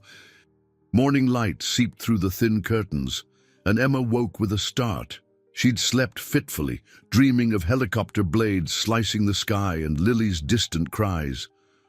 Across the room, David was hunched over the small motel desk, typing on his phone. He looked up as she stirred, a mixture of caution and concern in his gaze. "Any news?" Emma asked, voice thick with grogginess. David nodded. Garrett texted. He successfully distributed the files, but he got word that Cinetech is pressuring the news outlets to hold the story, threatening legal action if they publish unverified content. Emma sat up, running a hand through her hair. "So they're trying to stall," he sighed. "Yes, but Garrett also mentioned that an internal source at one major paper might push forward anyway. We just have to be ready for a fight." She got out of bed and peered outside. The parking lot looked normal enough, just a few cars, a man walking his dog, the clerk sweeping near the lobby. No sign of suspicious onlookers. Yet Emma couldn't shake the feeling that someone was always watching. Her phone buzzed with a text from Charlotte. "Any updates? Stay safe." Emma texted back. "Safe for now. We'll keep you posted." Then she thought of Lily's bright smile, the way her daughter would squeal whenever Emma returned from a flight bearing small souvenirs. She resolved to call Lily soon, though she dreaded lying about her whereabouts once again. Turning to David, she gestured at the door. "We can't hide here all day. Maybe we should get some breakfast and figure out a plan." He stood, grabbing his jacket. "All right, but let's keep a low profile." They walked to a nearby diner, its neon sign flashing "Open 24 hours." The place was half empty at that early hour, the air smelling of coffee and frying bacon. They slid into a booth near the back. A waitress came by, setting down menus and water with a friendly smile. Emma tried to return the gesture, but her nerves made it difficult. While scanning the menu, she heard the door chime. Her eyes darted up, heart skipping a beat at every new arrival. An older couple, a young man with a messenger bag, none seemed threatening. She forced herself to breathe and focus on simpler things, like whether she wanted eggs or pancakes. After ordering, they spoke in hushed tones about next steps. David wanted to check on Garrett, confirm if the story was indeed moving forward. Emma insisted that they also discuss Lily's safety. She suggested Margaret might need to take Lily out of town, just in case Cinetech set their sights on her family. A few minutes later, their breakfast arrived. Emma picked at her food, anxiety tying her stomach in knots. She couldn't ignore the sense of heartbreak that simmered beneath the surface. Every time she looked at David, she saw the man she once adored, yet also the source of her deepest betrayal. As they ate in tense silence, her phone rang. The screen showed an unfamiliar number. She answered warily. "Hello," a muffled voice spoke. "Is this Emma Thompson?" Emma glanced at David, who immediately stiffened, eyes narrowing. "Who's calling?" "This is Terry Langley, a reporter with the Los Angeles Ledger. We got your number from Garrett Lee. He said you could confirm certain details about David Thompson, details that might be vital to verifying a bigger story." Emma's pulse raced. "I can't talk freely right now. This line isn't secure." Terry hesitated. "Understood. Garrett told us to keep it discreet. But Cinetech's lawyers are breathing down our necks, threatening lawsuits over defamation if we publish. We need indisputable proof that David Thompson is who we think he is, and that he worked for Cinetech." Emma exchanged a look with David. He reached across the table, whispering, "I can prove it. Birth certificates, past pay stubs, anything. We just need to get it to them safely." She relayed the message to Terry, who suggested meeting at a neutral location. Emma jotted down the details on a napkin, her hand shaking. Once she hung up, David exhaled. "This is it. If Terry can verify my identity, Cinetech's official stance that David Thompson died in a crash will crumble. They can't call me a fake if the evidence is airtight." Emma nodded, but her mind swirled with apprehension. "I'm scared, David. What if they come after Lily to force you to back down?" David reached across the table and wrapped his hand around hers. She felt his warmth, the faint tremor in his grip revealing his own fear. "Then I do whatever it takes to shield her. I'll turn myself in, vanish again, anything." She stared at him, tears threatening. "I don't want you gone again, David, but I can't lose Lily either." He squeezed her hand more firmly. "We'll find another way. We're not alone this time. Garrett, Terry, maybe even your friend Charlotte. We'll do this together." Their food lay mostly untouched, and Emma realized with a pang she wasn't truly hungry. She felt too raw, too aware of the precarious position they all occupied. If Cinetech's intimidation worked, the story would be suppressed, and David's evidence wouldn't matter. If they pushed forward, the corporate giant might retaliate. It felt like an impossible choice, one that forced Emma to confront the most unbearable fear of all, losing her family one way or another. They left the diner without a firm plan, only the address Terry Langley had provided. Emma insisted they try to contact Lily before proceeding to the meeting place. She dialed her mother once they were outside on the sidewalk, stepping away from David to ensure some privacy. "Mom," Emma said when Margaret answered. "I'm going to talk to Lily for a minute." Margaret's voice sounded frazzled. "Emma, there's a gentleman here. He says he's an old colleague of David's. I didn't let him in, of course, but he knocked on the door, asking all sorts of questions about your whereabouts." Emma's throat went dry.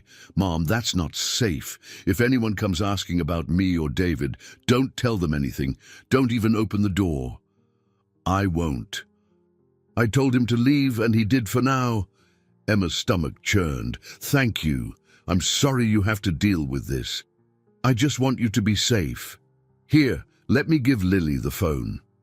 Moments later, Lily's small voice came on the line.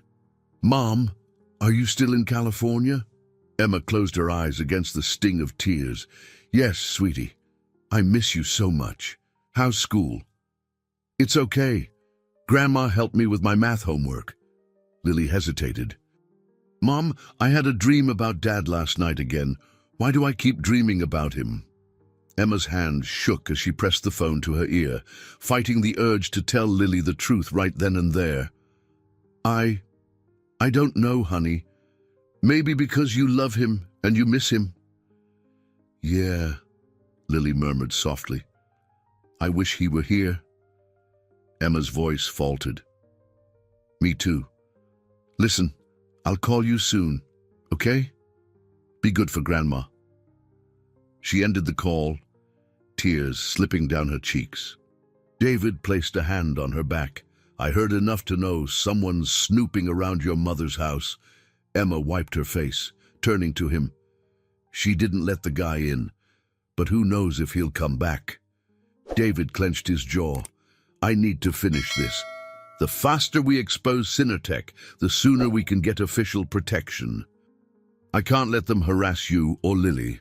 They hailed another taxi, heading to the address Terry had provided, a parking structure near an abandoned office building downtown.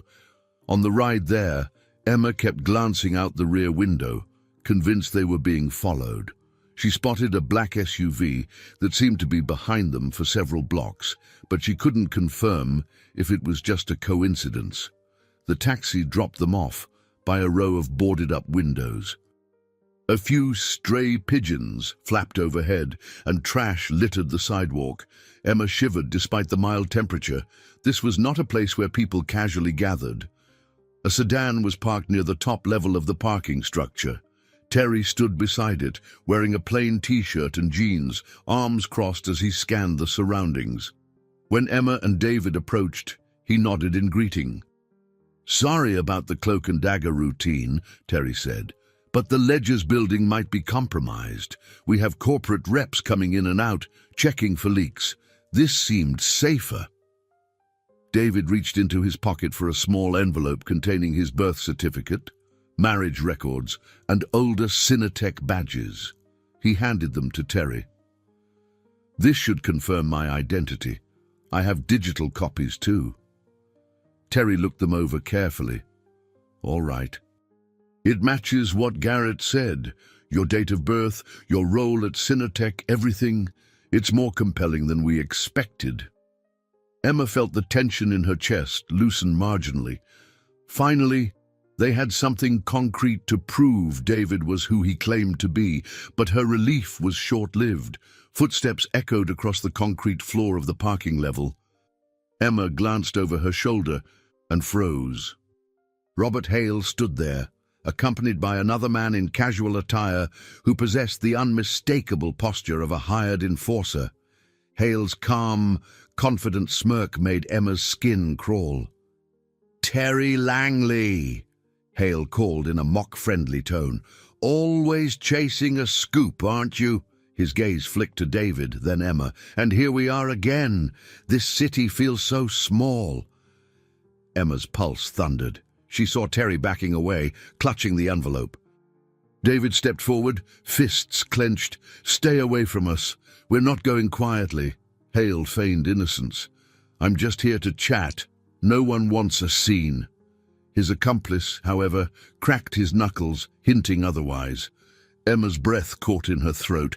She and David were unarmed, and Terry was hardly trained for a physical confrontation. She felt David's hand wrap around hers, his grip reassuring her they would face this together.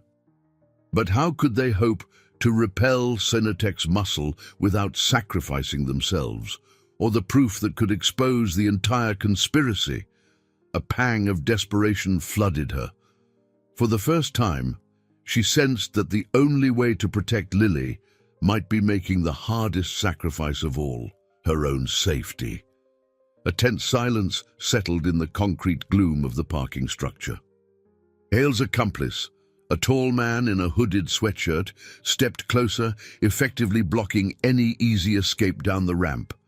Terry stood near the sedan, clutching the envelope in one hand, his phone in the other. David positioned himself protectively in front of Emma, shoulders squared. "We don't have to do this," Hale said, eyeing David. "Come with us. Talk it out. We can resolve the misunderstandings. No reason to drag your wife and a reporter into it."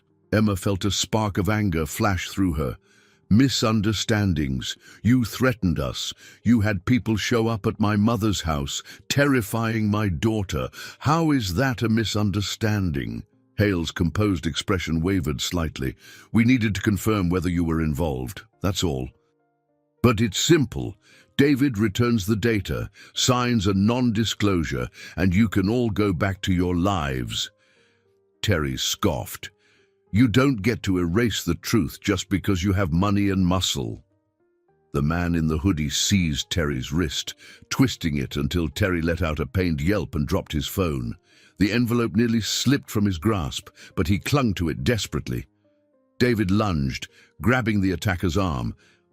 In the scramble, Hale took advantage of the distraction and reached for Emma. She instinctively jerked back, heart hammering, but Hale seized her elbow, pulling her sideways. Pain lanced through her arm, and she stumbled, nearly losing her balance. "David!" Emma cried, her voice echoing in the parking level. David spun, fury igniting his features. He slammed his shoulder into Hale, forcing him to release Emma. Meanwhile, Terry managed to break free from the hoodie-clad attacker's grip, though he clutched his sore wrist and gasped for breath. Hale steadied himself and glared, his veneer of civility cracking. "You're making this harder than it has to be." Emma's mind whirled. She couldn't let them take David or the evidence. This was the final push, the moment where everything hung in the balance. She saw David tense, ready to fight if needed. But they were outmatched. Two unarmed people and a journalist with a twisted wrist. Headlights flared from a lower level. A car engine revved, the sound growing louder as a vehicle ascended the ramp. Hale and his accomplice stiffened, momentarily distracted. Emma's heart pounded, unsure if this new arrival was friend or foe. Out of the shadows came a silver sedan, screeching to a halt near them. To Emma's shock, Charlotte emerged from the driver's seat, eyes wide with determination. She spotted Emma, David, and Terry, cornered by the two men. "Get in!" Charlotte shouted, voice cracking with urgency. Terry clutched the envelope and scrambled toward the back door. Emma grabbed David's hand, adrenaline surging, and sprinted for the sedan. Hale cursed under his breath, lunging forward in an attempt to stop them. Emma ducked beneath his outstretched arm, nearly tripping but regaining balance just in time. David shoved the hoodie-clad man aside, allowing Emma to dive into the back seat. He followed, pulling the door shut, while Terry tumbled in on top of them. Charlotte floored the accelerator, tires squealing as she swerved around the men. Hale pounded on the trunk as the sedan sped away, but in moments they left him behind in a cloud of exhaust. Emma's heart raced like a runaway train, the shock of the confrontation still coursing through her. In the back seat, David held her close, breathing heavily. Terry cradled his bruised wrist, wincing but clutching the envelope. Charlotte cast frantic glances in the rear-view mirror. "I knew something was off when I couldn't reach you," Charlotte explained breathlessly. "I tracked your phone's location through a friend in IT. Looks like I arrived just in time." Emma let out a shaky laugh, half disbelieving the scene. "You saved our necks. I owe you big." Charlotte grimaced. "Let's just make sure you stay alive. Where do we go now?" David exchanged a look with Terry. "We have to get this evidence fully into the right hands. Terry, can you still contact that news network?" Terry nodded, though his face was pale. "Yeah, but we need someplace safe. I've got an appointment with a producer who promised to meet on background. She might do a story if we can verify everything. Problem is, Hale and his goon might guess where we're heading." Charlotte turned onto a busy downtown street, weaving through traffic. "I know a quiet neighborhood where my cousin lives. She's out of town. We can hole up there for a bit and figure out the next step." Emma sank back against the seat, relief warring with the persistent fear that Hale would find them again. She held David's hand, noticing how tightly he gripped her fingers. In his eyes, she saw a mixture of fierce protectiveness and guilt. He'd never intended for things to escalate like this. She could tell he was teetering on the edge, desperate to keep her safe yet weighed down by regret. As the city lights blurred past, Emma thought of Lily. Every moment they spent on the run increased the risk of Cinetech retaliating against her family in New York. But they couldn't back down now. If they gave in, Cinetech would bury the truth, and David's reappearance would mean nothing but more heartache. She closed her eyes, trying to steady her breathing. They were all teetering at the breaking point, morally, emotionally, and physically. Yet now somehow they had to push through, trusting that the path of truth and justice, however perilous, was the only real chance they had at reclaiming their lives. Charlotte drove into a quiet residential neighborhood lined with aging trees and single-story houses that looked as though they belonged to another era. The late afternoon sun cast elongated shadows across the street. Still shaken from the confrontation in the parking structure, Emma clutched David's hand in the back seat. Terry, nursing his sore wrist, sat beside them, his messenger bag clutched protectively on his lap. Charlotte pulled up to a modest house with a pale blue exterior and white shutters, then parked in the short driveway. "This is my cousin Veronica's place," she said, turning off the engine. "She's traveling for a while, so we have it all to ourselves." Emma studied the house. It had a comforting, lived-in aura, potted plants by the front steps, a small wind chime that clinked in the faint breeze. She hoped it would offer at least a few hours of peace. Cinetech's threats felt ever-present, like a dark cloud ready to unleash a storm at any moment. They exited the car quickly. Charlotte unlocked the front door, revealing a cozy interior that smelled faintly of vanilla and old books. A couch upholstered in floral fabric dominated the living room. A small TV stood in the corner, and a couple of framed family photos hinted at Veronica's quiet life. Emma gravitated to a window that overlooked the street, peering out anxiously. She saw no sign of black SUVs or men in suits, at least for now. Terry set his bag on the coffee table, exhaling in relief. "Thank you, Charlotte. I didn't think I'd be playing hide-and-seek with corporate goons when I got my journalism degree." David managed a wry grin. "Believe me, I never expected to be the guy they chased either." He gently examined Terry's wrist, which had begun to swell. "We might need some ice on that." Charlotte disappeared into the kitchen, returning with a plastic bag filled with ice cubes wrapped in a dish towel. She handed it to Terry, who let out a grateful sigh as he pressed it to his wrist. Emma paced, the events of the last few days swirling in her mind. So much had happened. David's reappearance, repeated confrontations, near escapes, and the unstoppable sense that they were on borrowed time. In the midst of her anxious pacing, Emma's phone vibrated. She snatched it from her pocket, pulse quickening. The caller ID displayed her mother's number. Emma answered, hearing Margaret's voice tremble on the other end.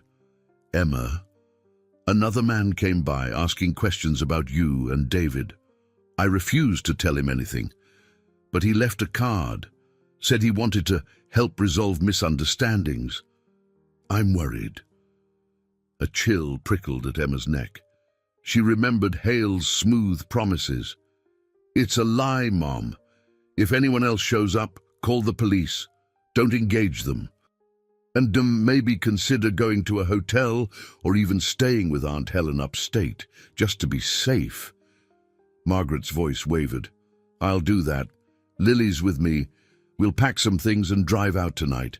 I just need you to be safe too." When Emma hung up, she relayed the conversation to the others. David's face darkened. "They're ramping up the pressure, trying to intimidate us from multiple angles." Terry tested his wrist, grimacing. "We have to get this story out faster. My contacts at the Ledger and 2 other outlets are stalling, but if we can show them fresh evidence, maybe a direct video statement from you, David, they might be willing to publish. Once it's public, Cinetech's scare tactics won't be so covert." Emma remembered Robert Hale's chilling smile and the brute force of his accomplice in the parking garage. Going public is dangerous, but so is staying silent. We can't keep running forever. Lily and Mom can't spend their lives hiding. David raked a hand through his hair. All right, let's do it. But we need to be careful about the location. Last time, Hale crashed our meeting. Terry took a deep breath. I can set up a live stream from here. My editor can watch in real time, ask questions, and see your documentation. It won't be as polished as an in-person interview, but it might just be enough to force their hand. Emma exchanged a glance with Charlotte, who gave a nod of encouragement. You can use Veronica's office.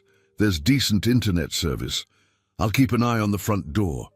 Emma felt a stirring of gratitude for Charlotte's unwavering loyalty. She remembered how Charlotte had once comforted her after David's reported death, showing up with homemade soup and quietly letting Emma cry. Now, here they were again, but for a reason that defied all logic. David was alive, and they were standing against something far bigger than themselves. They moved into Veronica's small office, a room with a wooden desk and shelves lined with paperback novels. Terry set up his laptop, tested the webcam, and typed out a quick email with a secure video link to his editor, instructing them to be ready for a major revelation. David hovered anxiously by the door, checking his phone for any updates from Garrett or from the other contacts they'd made. Emma tried to steady her nerves. This was their best shot, getting the truth out to the public. Yet the weight of the unknown bore down on her. If Sinotech intercepted the stream or located them through a digital trace, they could face another ambush. Emma inhaled deeply, reminding herself that Lily was counting on her. David, too, needed her steadiness. She summoned every ounce of courage that had grown in her since she first lost him. Charlotte cleared her throat, as though sensing Emma's anxiety. I'll handle the door, Emma. You stay here with David. Terry, once you're connected, give us the signal. Terry nodded, tapping on his keyboard. It's time, he whispered. Let's see if the world is ready to hear David's story. Emma squeezed David's hand, bracing herself for the unknown.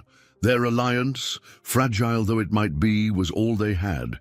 The next few hours could change everything or destroy what little peace they had left, and for better or worse, they were in it together. The clock on Veronica's office wall showed a few minutes before 7 in the evening, when Terry finally connected with his editor through a secure video link. The laptop screen illuminated the small office, revealing a middle-aged woman with dark-rimmed glasses who introduced herself as Patricia Boone, a senior investigative reporter. Behind her sat a bustling newsroom, visible through the glass partitions. Mr. Thompson, Patricia began, addressing David formally. I've read what Terry shared with me so far. If this is true, you've been living under an assumed identity, collecting evidence that could expose a massive corporate scandal. But without solid proof that you are, in fact, David Thompson, we risk a defamation lawsuit, or worse. David grimaced, leaning into the camera's view. I understand, Ms. Boone. I'm prepared to provide birth records, Sinotech employee IDs, project documentation that only someone on the inside would know. You can cross-reference my credentials with the firm's own personnel archives, if you still have access. He lifted a worn ID badge that bore his photo and old employee number. Patricia studied it through her own screen, lips pursed. We'll need more than an ID. We need a statement on record, something only you'd know about Sinotech's defense contracts. David exhaled. I was lead developer for a security protocol called Nightlock. It was supposed to protect government data, but Sinotech was embedding backdoors so they could extract and sell classified information on the dark web. I found financial records proving they'd already made deals with overseas entities. The biggest red flag was a series of emails from CFO Alan Monroe discussing a bonus for each new contract. Those emails are in the files Terry uploaded. Emma hovered near David's shoulder. She could see Patricia typing rapidly on her end. Her posture indicated both excitement and caution, like she was on the verge of a major scoop, but wary of stepping on a landmine. Terry stood beside them, wincing whenever he moved his injured wrist, but determined to ensure the connection stayed stable. When Patricia glanced up again, her gaze fell on Emma. "And you are Emma Thompson, David's wife?" Emma swallowed. "Yes, I believed he was dead for 3 years. He disappeared after a helicopter crash that Cinetech claimed was an accident. I've recently learned it was staged to protect him and us." Patricia's eyebrows rose. "Can you verify that's indeed your husband? Have you seen or heard anything in the last 3 years to suggest he was alive?" A flicker of pain crossed Emma's face. "No, none of us knew. I held a memorial service. I raised our daughter alone. Finding out he was alive has been overwhelming." David placed a hand on Emma's arm. "I couldn't risk contacting her, not if Cinetech believed they could use her as leverage. But now, everything's changed. They know I'm alive, and they're not afraid to come after us." Patricia nodded. "Mr. Thompson, can you send me an on-camera statement confirming your real identity, plus any additional documentation right now?" Terry promptly set up another angle with his phone camera. David cleared his throat, forging a look of resolve. "Ishtai David Thompson, previously senior engineer at Cinetech, confirm that I have extensive evidence of corporate malfeasance, data breaches, and illegal contract negotiations. I have lived under an assumed name to protect my family. I am ready to testify to authorities and provide all relevant information." Emma suppressed a tremor at the gravity of David's declaration. Once that recording made its way to the public, there would be no going back. Patricia pressed for details, and David complied, listing key project codes, naming executives, offering up anything that might solidify his claim. Emma felt as if she were watching him stand in front of a jury, heart on display, confessing to a massive deception, yet behind each word was the unspoken hope that they could finally be free. Meanwhile, Charlotte remained posted near a window in the living room, scanning the street outside. The hush throughout the house felt thick with tension.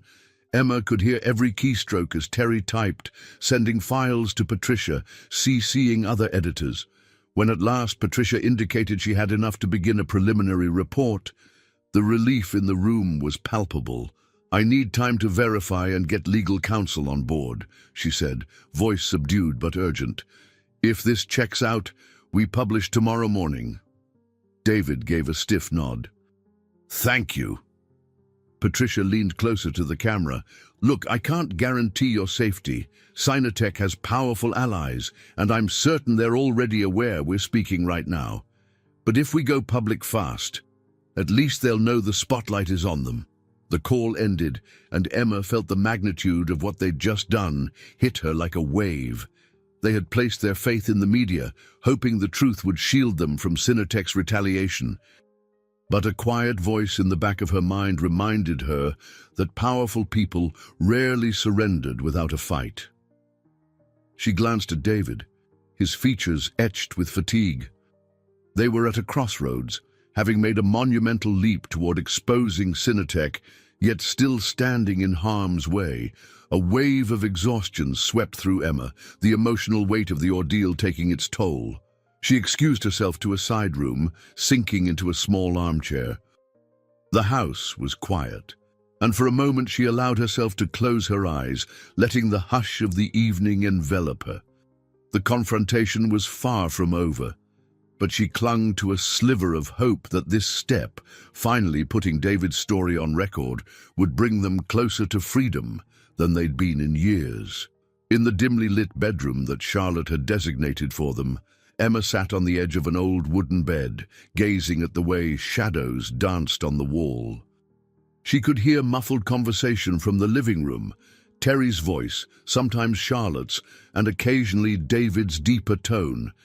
They were likely discussing next moves, logistics, or exit strategies.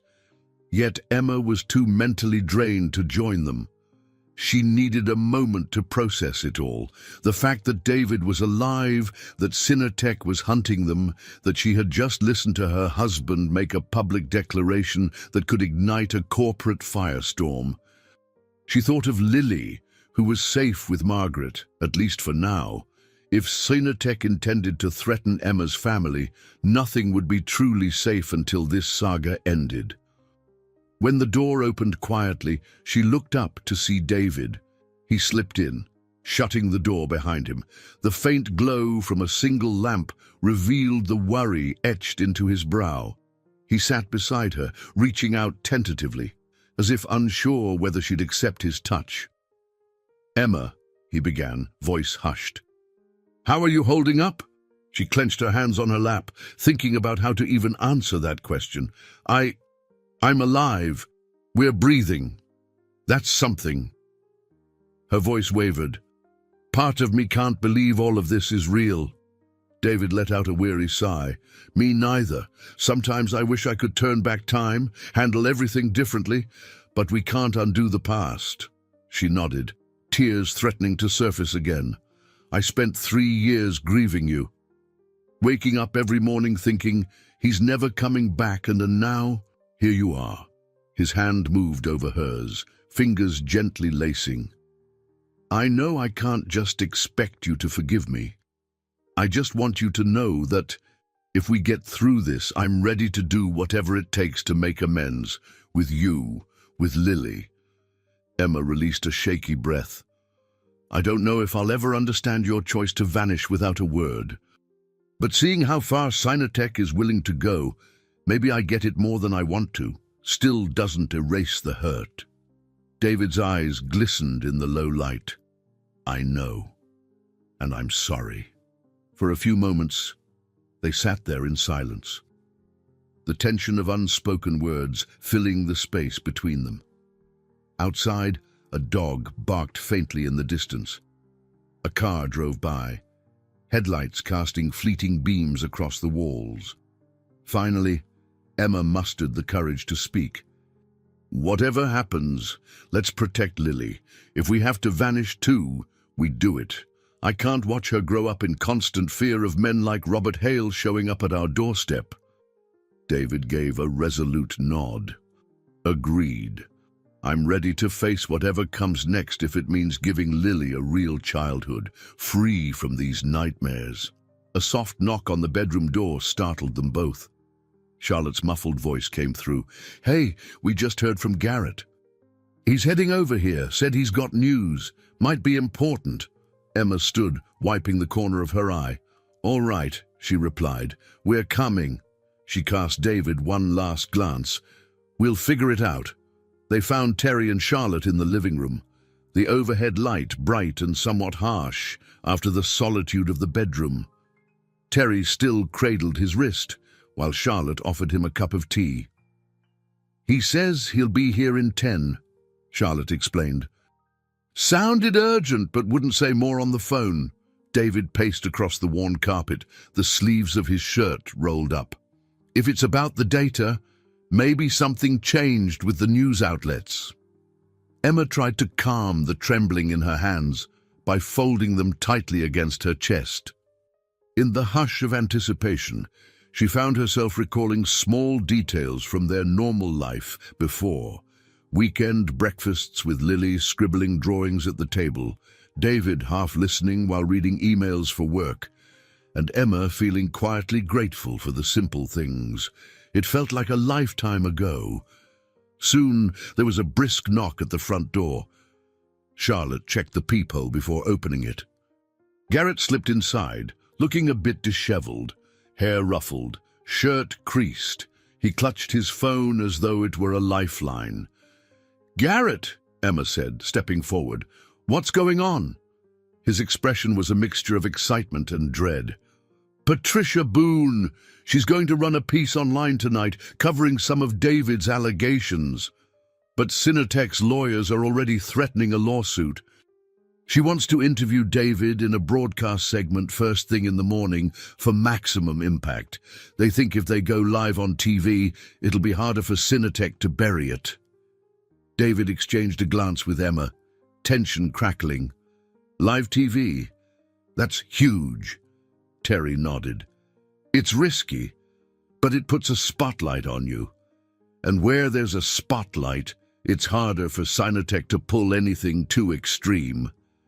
Patricia believes this is our best chance to blow this wide open. Emma swallowed. She could almost hear her own heartbeat. A public broadcast would change everything for better or worse. If they succeeded, Cinetech's intimidation tactics would be exposed. If they failed, or if Cinetech found a more direct method to silence them, it could be catastrophic. Still, she felt a surge of inner strength, a certainty sparked by all the pain she'd endured. They weren't just fighting for themselves anymore. They were fighting for Lily, for the truth, for every moment they'd lost. It was as if each hardship had forged a new resolve within her. She glanced at David, who nodded in quiet agreement. This was their path forward, the culmination of every sacrifice thus far, and they would face it side by side. They huddled around Veronica's dining table, an old wooden piece with mismatched chairs that creaked whenever anyone shifted. Between them lay a tangle of phones, chargers, printouts of David's documents, and a half-empty pot of coffee. Night had settled in fully, the windows reflecting only the dim glow of interior lamps. Charlotte broke the silence, voice low. So Patricia wants you on live TV tomorrow morning. Where? Terry glanced at his phone. A local network station, KMLA News, near downtown. Patricia says they'll tape in a secure studio, but we'll need to arrive early. Emma sipped her coffee, though it did little to calm her nerves. How early? Terry scanned his messages. She wants us there by 6 a.m. That means leaving here around 5. Charlotte checked the time on her watch. That's less than 6 hours from now. We'll be exhausted. David exhaled wearily. If we do this, we need a plan to avoid ambush. Hale and his men could be waiting outside the station. Emma nodded, remembering the tense chase in the parking structure. We should take separate vehicles or something. Keep it unpredictable. Charlotte, can you drive one car? Terry, maybe you ride with her. David and I can take the other. Charlotte tapped her chin. Veronica's got a second car in the garage, an old sedan, not pretty, but it'll run. She left keys on the kitchen hook.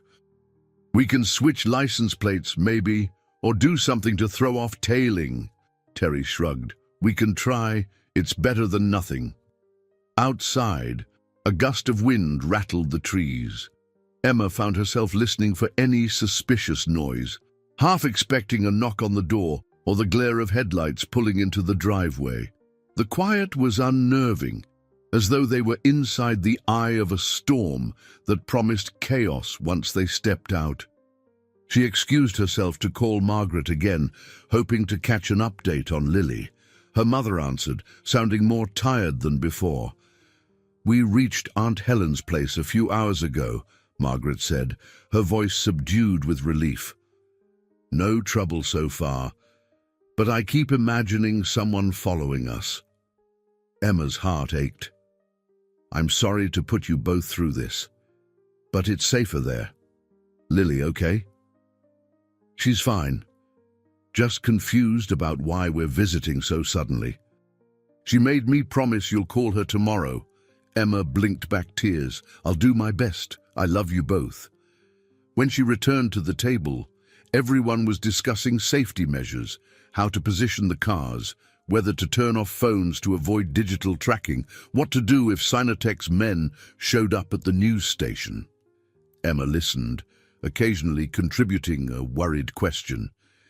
Yet as the conversation continued, she felt a strange flicker of hope.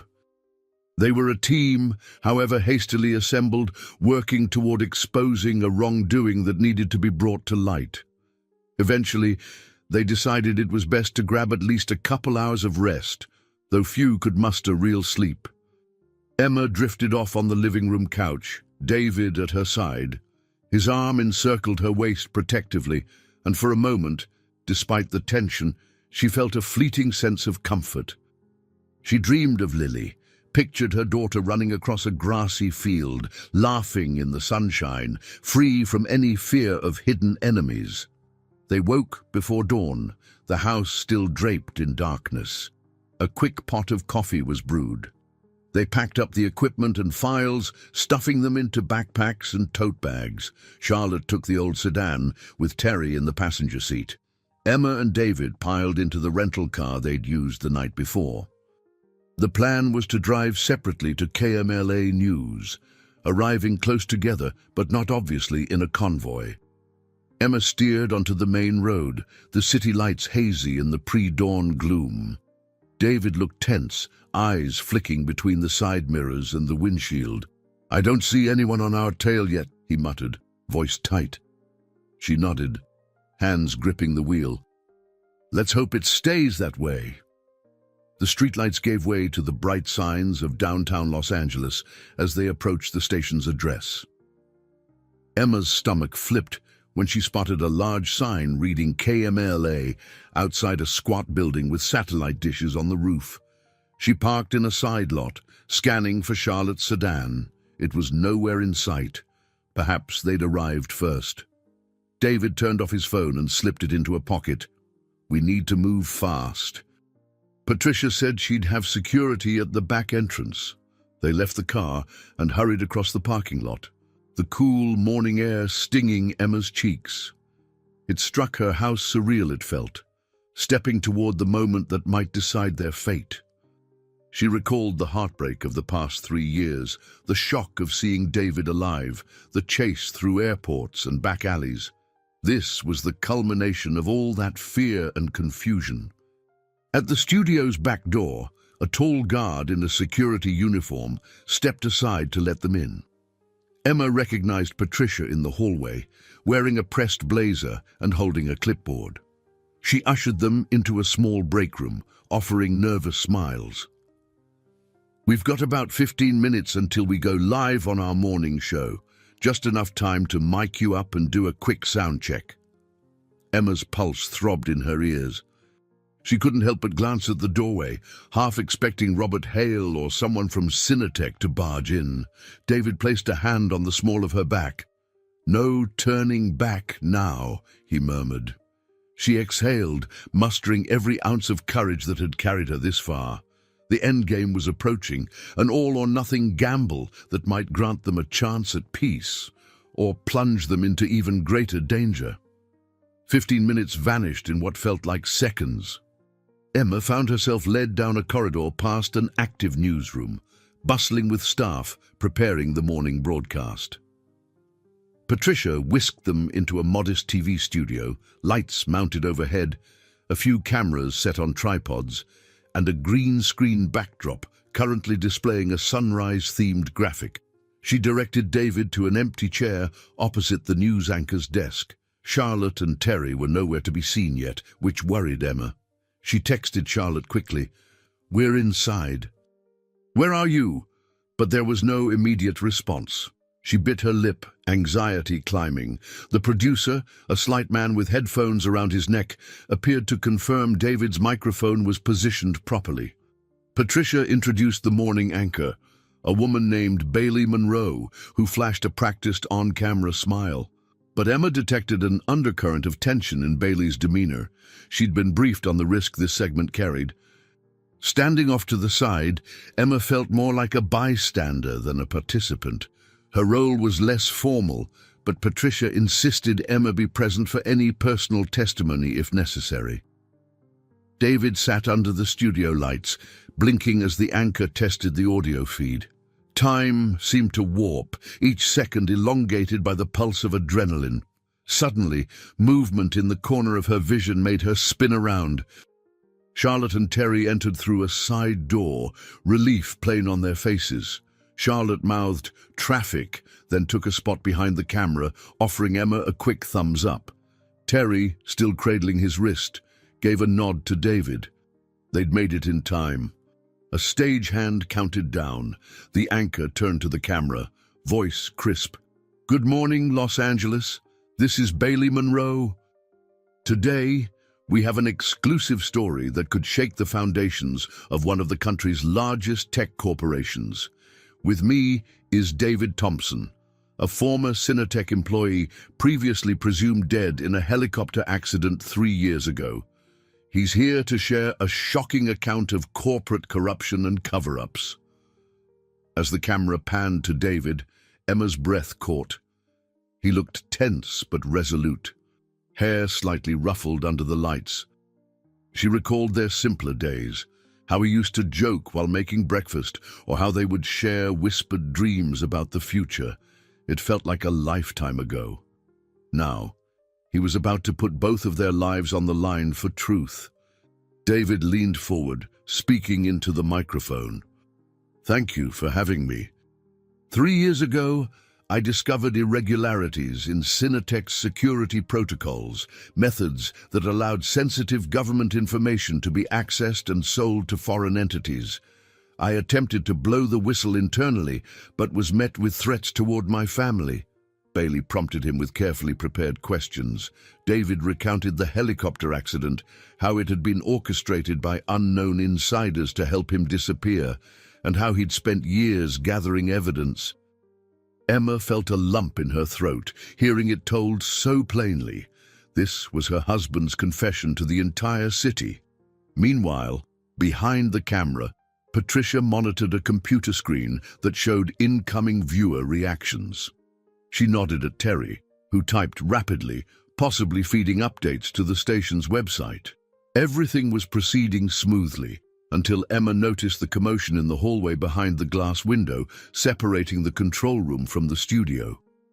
2 men appeared, wearing dark suits, one of them scanning the area as if searching for someone.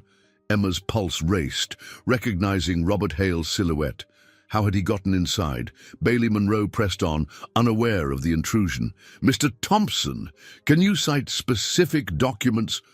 Hale stepped into the control room, his face twisting in anger. Emma whipped her gaze to Patricia, who mouthed, "Security!" and gestured frantically for staff to intervene. Emma hurried to Charlotte's side, whispering, "He's here." Charlotte's eyes widened. "We can't let him near David. The broadcast is live." A muffled shout erupted from the control room. An older security guard attempted to intercept Hale, but the second man in a suit shoved the guard aside. They were heading straight for the studio door. Emma's heart hammered. If they stormed in, David's testimony could be cut short, or worse. She glanced at the anchor, who kept the interview rolling, apparently oblivious. Then Patricia bravely stepped into Hale's path, blocking him in the narrow hallway. Emma saw Hale scowl, pulling out a piece of paper, likely some legal threat or cease and desist order. But the cameras kept rolling, broadcasting David's account to thousands, maybe millions, of viewers. Panic and determination warred in Emma's chest. She recalled the vow she made to protect Lily's future, even if it meant standing firm against her own fears. Without hesitation, she ran to the studio door, pushing it shut and flipping the lock from the inside. Hale wouldn't barge through that door without a scene which might buy them more time for David to finish. She heard muffled pounding and Hale's muffled voice, "Open this door!" This broadcast is in violation of a pending legal injunction, but the anchor continued, ignoring the commotion. David met Emma's gaze across the studio and saw the door rattling. Fear flashed in his eyes, but he pressed on, voice steady. "I have proof, stored on multiple servers. I'm ready to hand it over to federal authorities, to Congress, to anyone willing to fight corruption. My only request is that my family remain protected." At that moment, the feed cut briefly. A flicker on the monitor suggested someone in the control room was trying to sabotage the broadcast. The anchor frowned, pressing a hand to her earpiece. But the station's engineers must have been quick to reroute the signal because the live feed returned. Hale's muffled shouting blended with the anchor's rapid questions as David continued speaking, determined to finish his statement. Emma stood guard at the door, heart racing. She could see Charlotte shifting to help if necessary, while Terry stayed behind the cameras, capturing any behind-the-scenes footage he could manage. Bailey Monroe's final query carried a sense of gravity. "Mr. Thompson, if you could tell viewers one thing about why you took this risk, what would it be?" David locked eyes with Emma, because sometimes the truth is the only way to protect those we love. "I won't hide anymore." The pounding on the door grew fiercer, echoing in the studio. The tension was palpable, and Emma braced for it to burst open at any second. Yet she clung to the hope that, in this live broadcast, they had finally forced Cinetech's hand, and perhaps secured their own chance at freedom. Emma stood by the locked studio door, still bracing it with her shoulder as pounding erupted from the other side. Lights glared down on David, who was just finishing his final words on live television. Bailey Monroe, the morning anchor, stared in shocked fascination. A hush seemed to blanket the studio despite Hale's furious demands echoing through the hallway. The feed cut back to station commercials. Producers and crew members flooded the set, frantic and uncertain. One of them, a tall woman in a headset, rushed over to Emma. "We called the police," she whispered breathlessly. "He can't just barge in here with no warrant." Emma eased away from the door, hearing distant sirens already weaving through city traffic. David set down his microphone and joined Emma, worry etched into his features. Across the room, Charlotte peered around a camera rig, ready to intervene if Hale forced entry. Terry hovered nearby, phone camera in hand, capturing any behind-the-scenes footage he could get. Patricia Boone, the investigative reporter, stood with her arms folded, rallying the station's staff to protect the broadcast integrity. Eventually, the pounding subsided. The door rattled once more, then fell silent. Emma felt David's hand press reassuringly into the small of her back.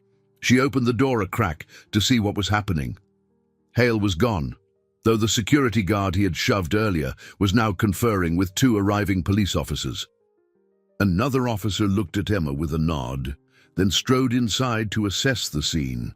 By the time the tension in the hallway dissolved, more officers arrived, along with some of the station's managers. Patricia Boone took charge, introducing David and Emma to the lead officer. She explained, as calmly as she could, that Cinetech's representatives had tried to halt the interview, possibly using intimidation tactics. The officer's expression hardened when he heard how the guard was shoved aside. David, looking drained, handed over a flash drive with key documents. "If Cinetech wants to file a complaint, fine, but we have evidence, sworn testimony, and a live broadcast that went out to thousands of viewers." The officer studied the flash drive, then gestured for a second officer to collect statements from Emma and David. They spent the next half hour in a flurry of explanations, while the station staff bustled behind them, fielding calls, offering water, checking everyone's condition. Emma's head spun. She'd never been so relieved to see law enforcement, but she also knew that some branches might still be under Cinetech's influence. Eventually, Hale returned, flanked by two corporate lawyers. Their arrival sparked a wave of nervous energy among the news team. Emma tensed, but the police made it clear that any aggressive move would be met with immediate arrest. Hale looked furious, his usually smooth demeanor replaced by tight-lipped rage. One of the lawyers demanded to speak privately with David, but the lead officer insisted the conversation stay open, with Emma and the police present. David crossed his arms, voice steady. "I've already gone public with everything. If you or Cinetech have a statement, you can do it through the proper legal channels. I'm not meeting you in secret." Hale shot Emma a piercing glare, then seemed to regain his composure. "This isn't over," he said quietly. Cinetech will defend itself by all available means. You have no idea what you've started. Emma felt a surge of protective anger. We're defending our lives. Go tell your bosses they can't terrorize innocent families anymore. Hale said nothing more, only flicked his gaze between David, Emma, and the stern-faced police. Then, at a command from one of the lawyers, he turned and strode out of the building. Emma exhaled shakily, hardly believing how close it had come to another violent confrontation. A station manager approached, offering them a small conference room where they could compose themselves. Emma and David followed, along with Charlotte, Terry, and Patricia. The manager brought in coffee and closed the door behind them. For a moment, no one spoke. They were all catching their breath, grappling with the enormity of what had just transpired. Patricia was the first to break the silence. We're editing down the interview for rebroadcast. It's going viral online already. Viewers took clips and posted them all over social media. This story is out there, David, Emma. Cinetech can't stuff it back in a box. Terry nodded, flexing his still sore wrist. I've got my own recordings, plus your statements. We'll keep building on the coverage. Others will want exclusive interviews. You might have to be prepared for a media frenzy. Charlotte slipped an arm around Emma's shoulders in a show of support. Emma felt a rush of exhaustion roll over her, followed by an odd, fragile sense of relief. So much had happened so quickly. She hadn't yet processed the gravity of standing on live television, effectively proclaiming to the world that David was alive and Cinetech was under suspicion. Looking at David, she saw a man utterly spent, but also free of something, perhaps the crushing secrecy that had weighed on him for years. He gave Emma a small, tentative smile, as if silently acknowledging they'd crossed a pivotal threshold. Their story was out. There was no going back. Despite the uncertainty ahead, Emma felt a stirring of hope that maybe, just maybe, they could finally reclaim the parts of their life that had been stolen. The next day, Emma and David flew back to New York under a protective watch arranged by the station's legal department and the local police. It wasn't exactly a full federal witness protection program, but the heightened media scrutiny meant Cinetech would be foolish to attempt anything brazen in public. Patricia Boone's story had exploded online, and new outlets across the country were picking it up. David's face was everywhere, igniting shock and intrigue. The dead engineer turned whistleblower. Emma sat in the airplane seat, gazing at the clouds outside. Her heartbeat quickened every time the slightest turbulence rattled the cabin, shadows of old anxieties. But David's hand on her arm offered an anchor of calm. She glanced over at him, remembering the countless flights she had worked since his disappearance, each one overshadowed by grief she'd hidden behind a professional smile. Now, the dynamic had shifted. She was a passenger, returning to the city she once shared with a man she believed lost forever. The difference was that David sat right beside her, wrestling with his own turmoil. Mid-flight, he leaned toward her, voice low. I called Margaret from the airport. Lily's still upstate at your aunt's house, right? Emma nodded. Yes. Mom thought it best to keep her away from any potential chaos in Brooklyn until this story settles. She gripped her seat's armrest. We need to see Lily, but I don't want to scare her. She's been dreaming about you for years, David. How do we explain all this? He reached for her hand. Carefully, with a lot of love and honesty, as much as a 9-year-old can handle. I won't lie to her. A lump rose in Emma's throat. For a long time, that was all I wanted. You, back in her life. But now, it's complicated. David's gaze dropped. I know. I'll take it one step at a time. If she's angry or confused, I accept that. Emma sensed his sincerity. They both had to accept that healing wasn't instant. The concept of David returning as Lily's father after a 3-year absence would require time and patience.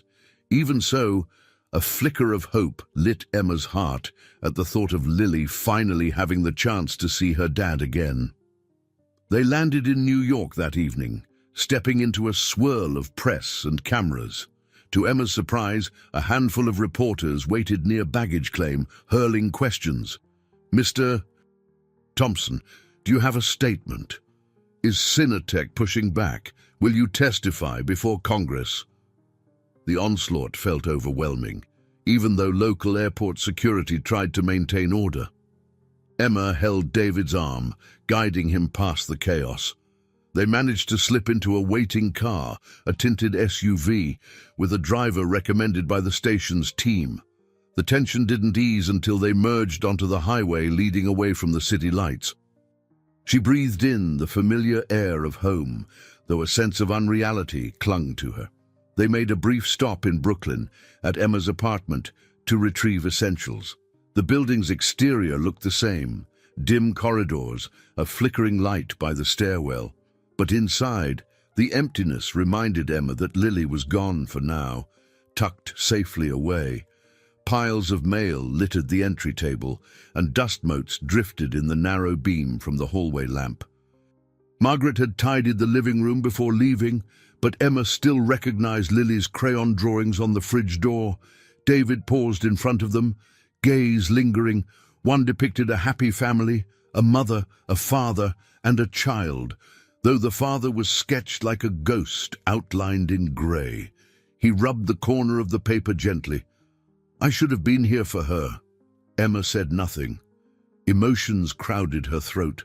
She simply touched David's shoulder in acknowledgement. They gathered clothes, toiletries, and some of Lily's belongings before heading back to the SUV. David insisted on traveling upstate that very night.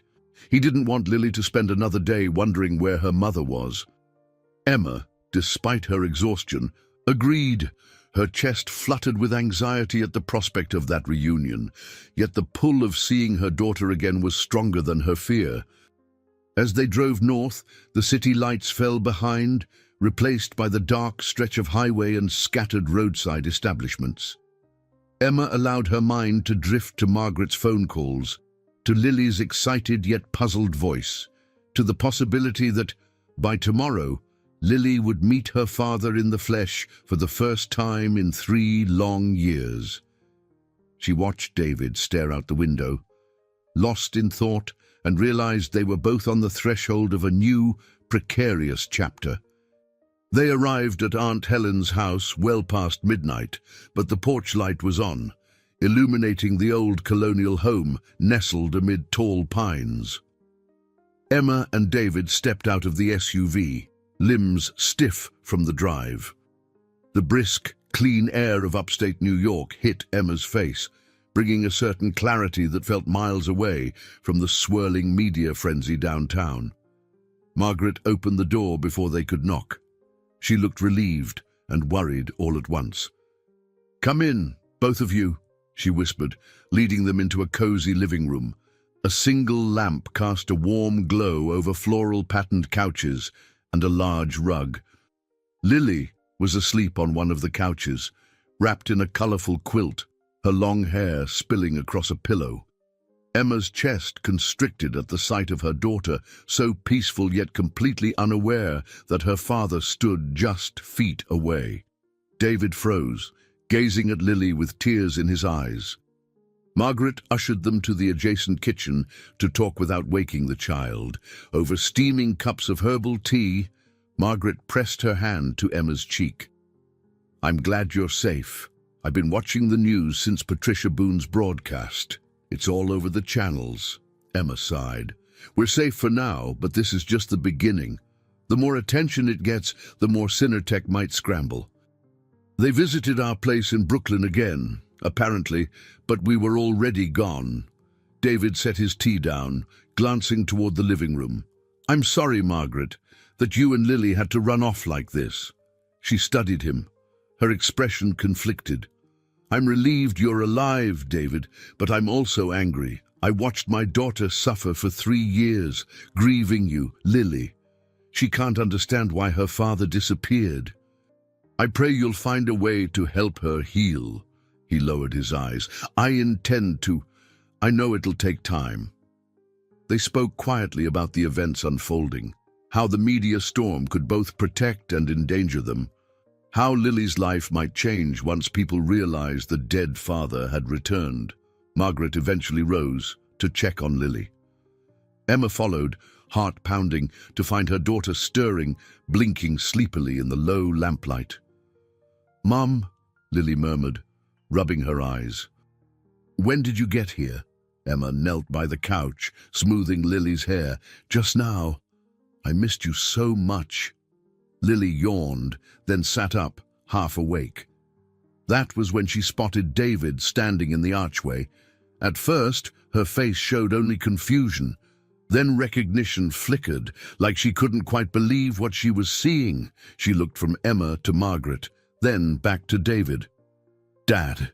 Lily's voice cracked on the single syllable, eyes wide. David hesitated, tears pooling in his eyes.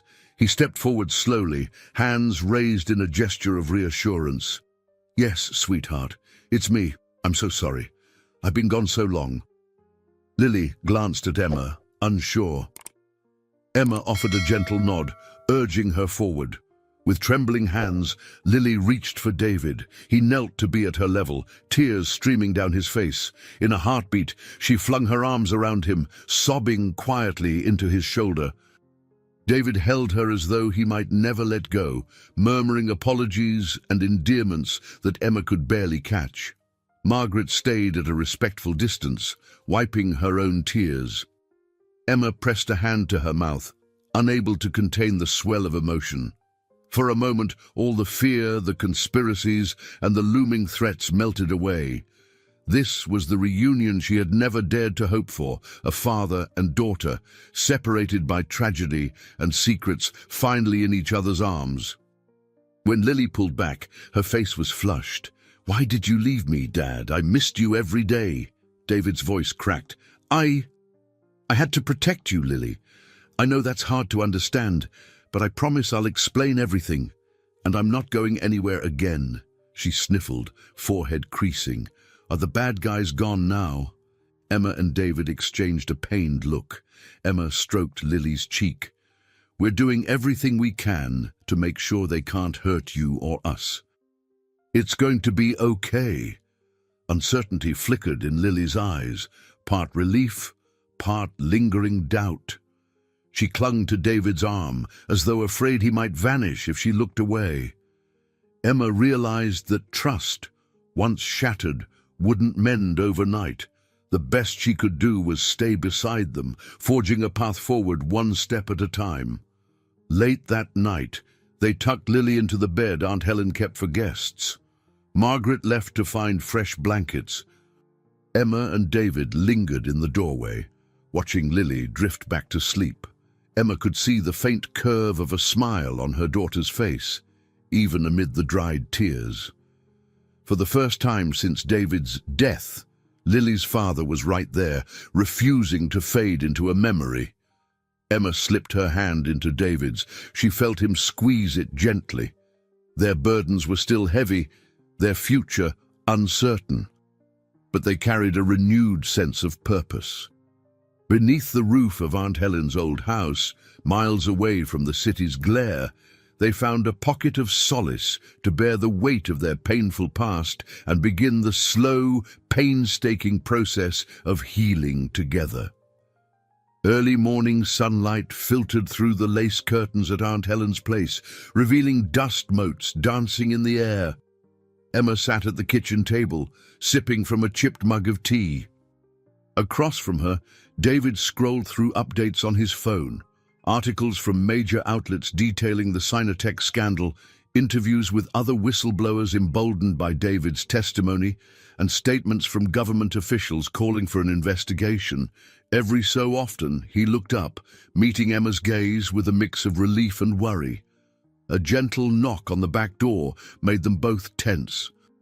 Margaret opened it to reveal Charlotte and Terry bundled against the crisp upstate morning.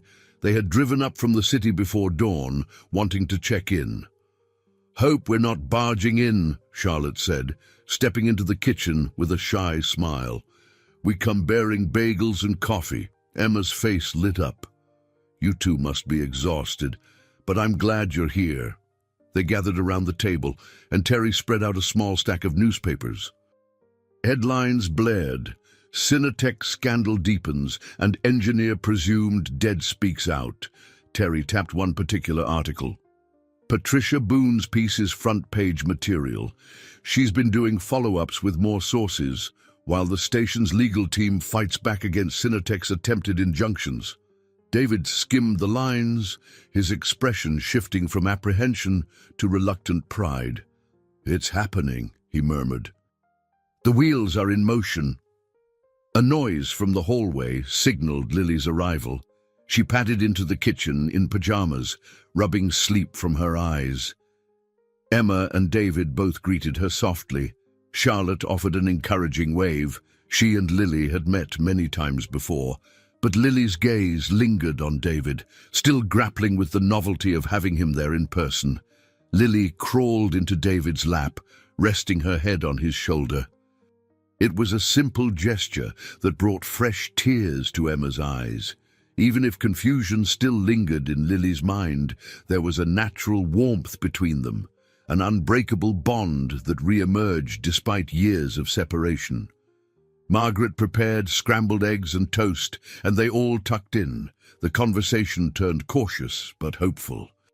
Charlotte recounted how the police were following up on the assault at the TV station, and Terry described how colleagues were praising David's courage.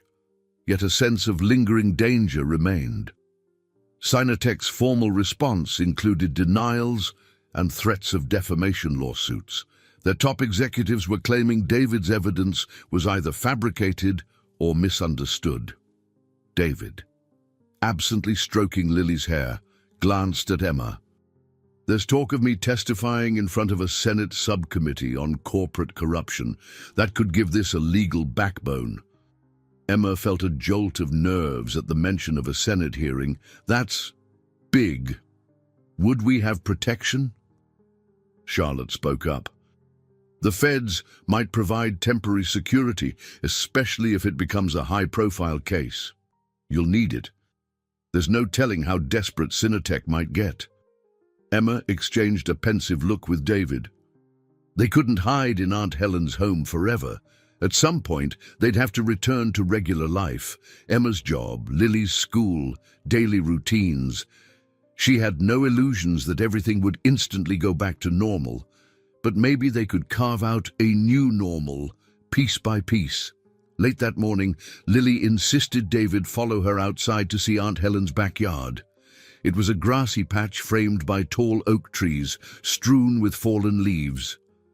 Lily excitedly showed him the makeshift swing Aunt Helen had built. Emma watched from the porch with Charlotte. She noticed how gently David guided Lily, pushing her on the swing while she giggled with delight. It was a tender scene that reminded Emma of better days. Charlotte slipped an arm around Emma's shoulders. "I hope you see what I see out there." Emma's voice hitched. "What do you see?" Charlotte smiled softly. "A father who'd do anything for his child. A friend who's learning to trust again. You, a family rediscovering each other." Emma exhaled, tears prickling her eyes. "I'm scared sometimes, Char. Scared that Lily's happiness is so fragile and that the next confrontation with Cinetech might tear it away." Charlotte gave her a gentle squeeze. "Fear is normal, but look at all you've come through already. You stood up for truth, faced betrayal, heartbreak, and you're still here, still fighting." Emma nodded, letting those words resonate. She felt a stirring of gratitude for Charlotte's steadfast support, for Terry's help, for Patricia Boone's bravery, and for the chance to hold her family close, no matter how precarious the circumstances. By afternoon, the crisp autumn sun warmed the yard. David and Lily gathered red and gold leaves into piles. Then Lily tossed them in the air, squealing with laughter. Emma eventually joined them, letting the rustle of leaves and the sparkle in Lily's eyes soothe her lingering anxieties. Margaret watched from the doorway, a soft smile on her face, as if finally seeing a glimmer of peace for her daughter and granddaughter. In that moment, Emma realized that sometimes true resilience was found in the simplest gestures: a hand to hold, a child's laughter, a father's determined smile. The path ahead might still be fraught with legal battles and media attention, but for now, in this small backyard, they had a chance to begin anew. Emma bent to pick up a red leaf shaped like a star, feeling the breeze brush her face. She could almost sense the horizon opening before her, a place beyond fear, beyond betrayal, where hope could grow. She wasn't sure what tomorrow held, but as David and Lily beckoned her to join their playful gathering of leaves, she stepped forward, heart brimming with cautious optimism. Their flight from the past was over. Now it was time to discover whatever light lay beyond. I hope you enjoyed today's story. Subscribe to the channel so you don't miss more stories like this. Leave a like and comment below what you thought of the story. See you in the next video.